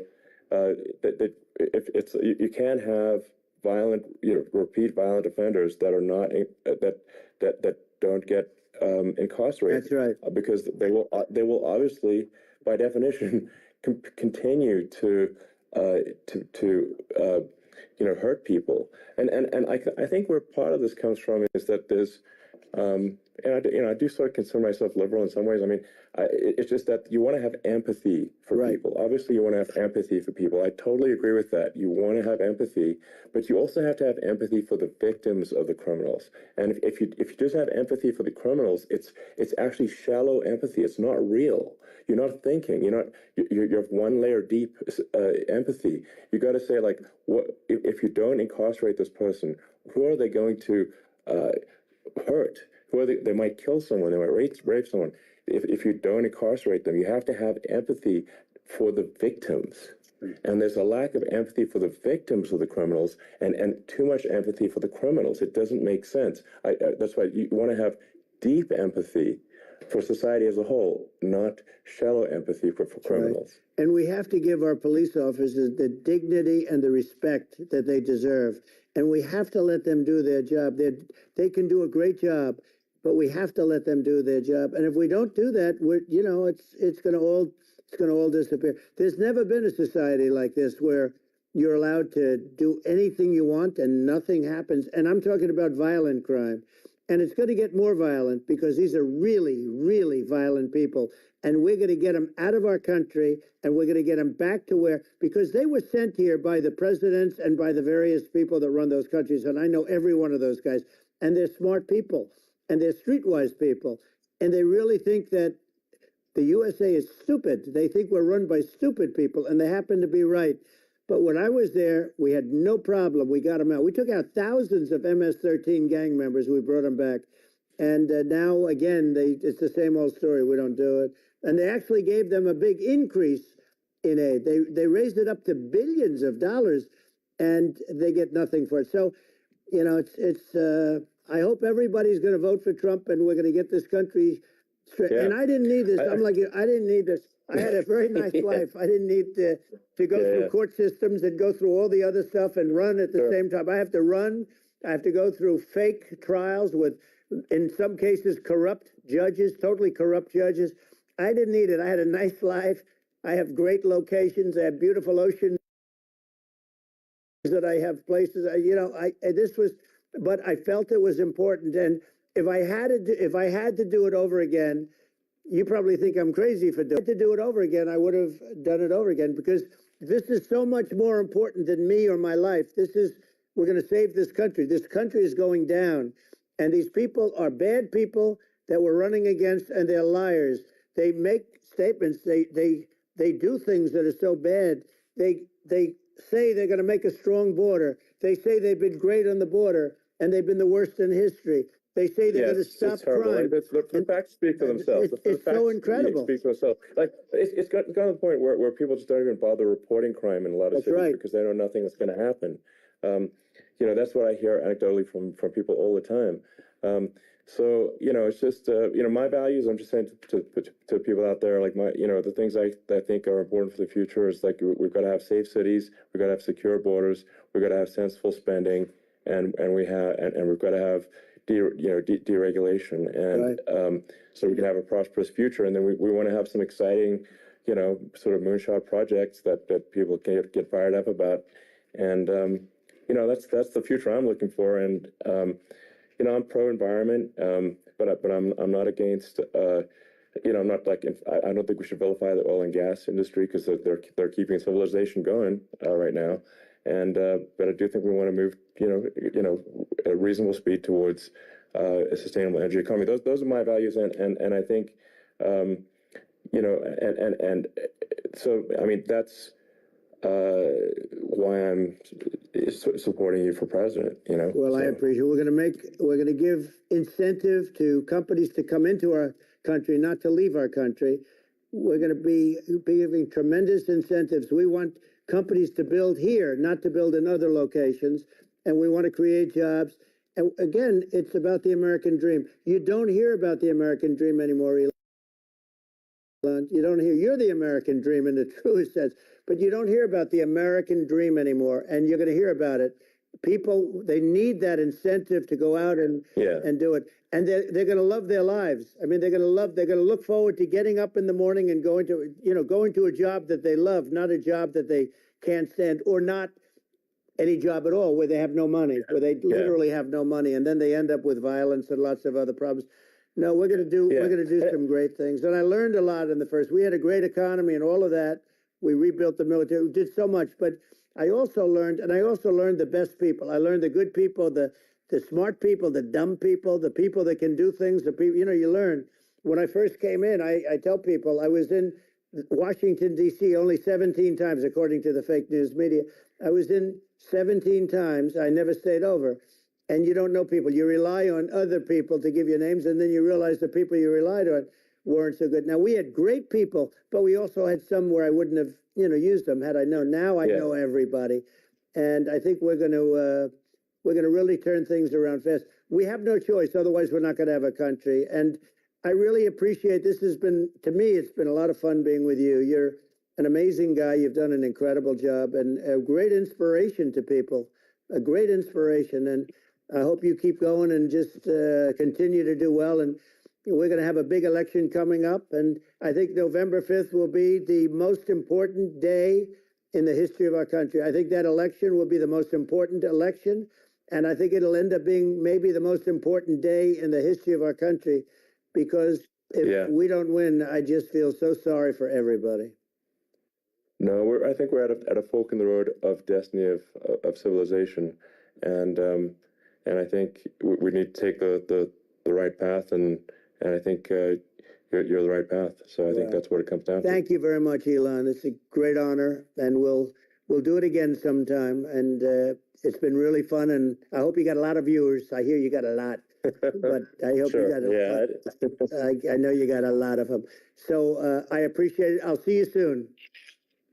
All right, sounds good. Thank you. Thank you, Elon. Thank you very much. Bye.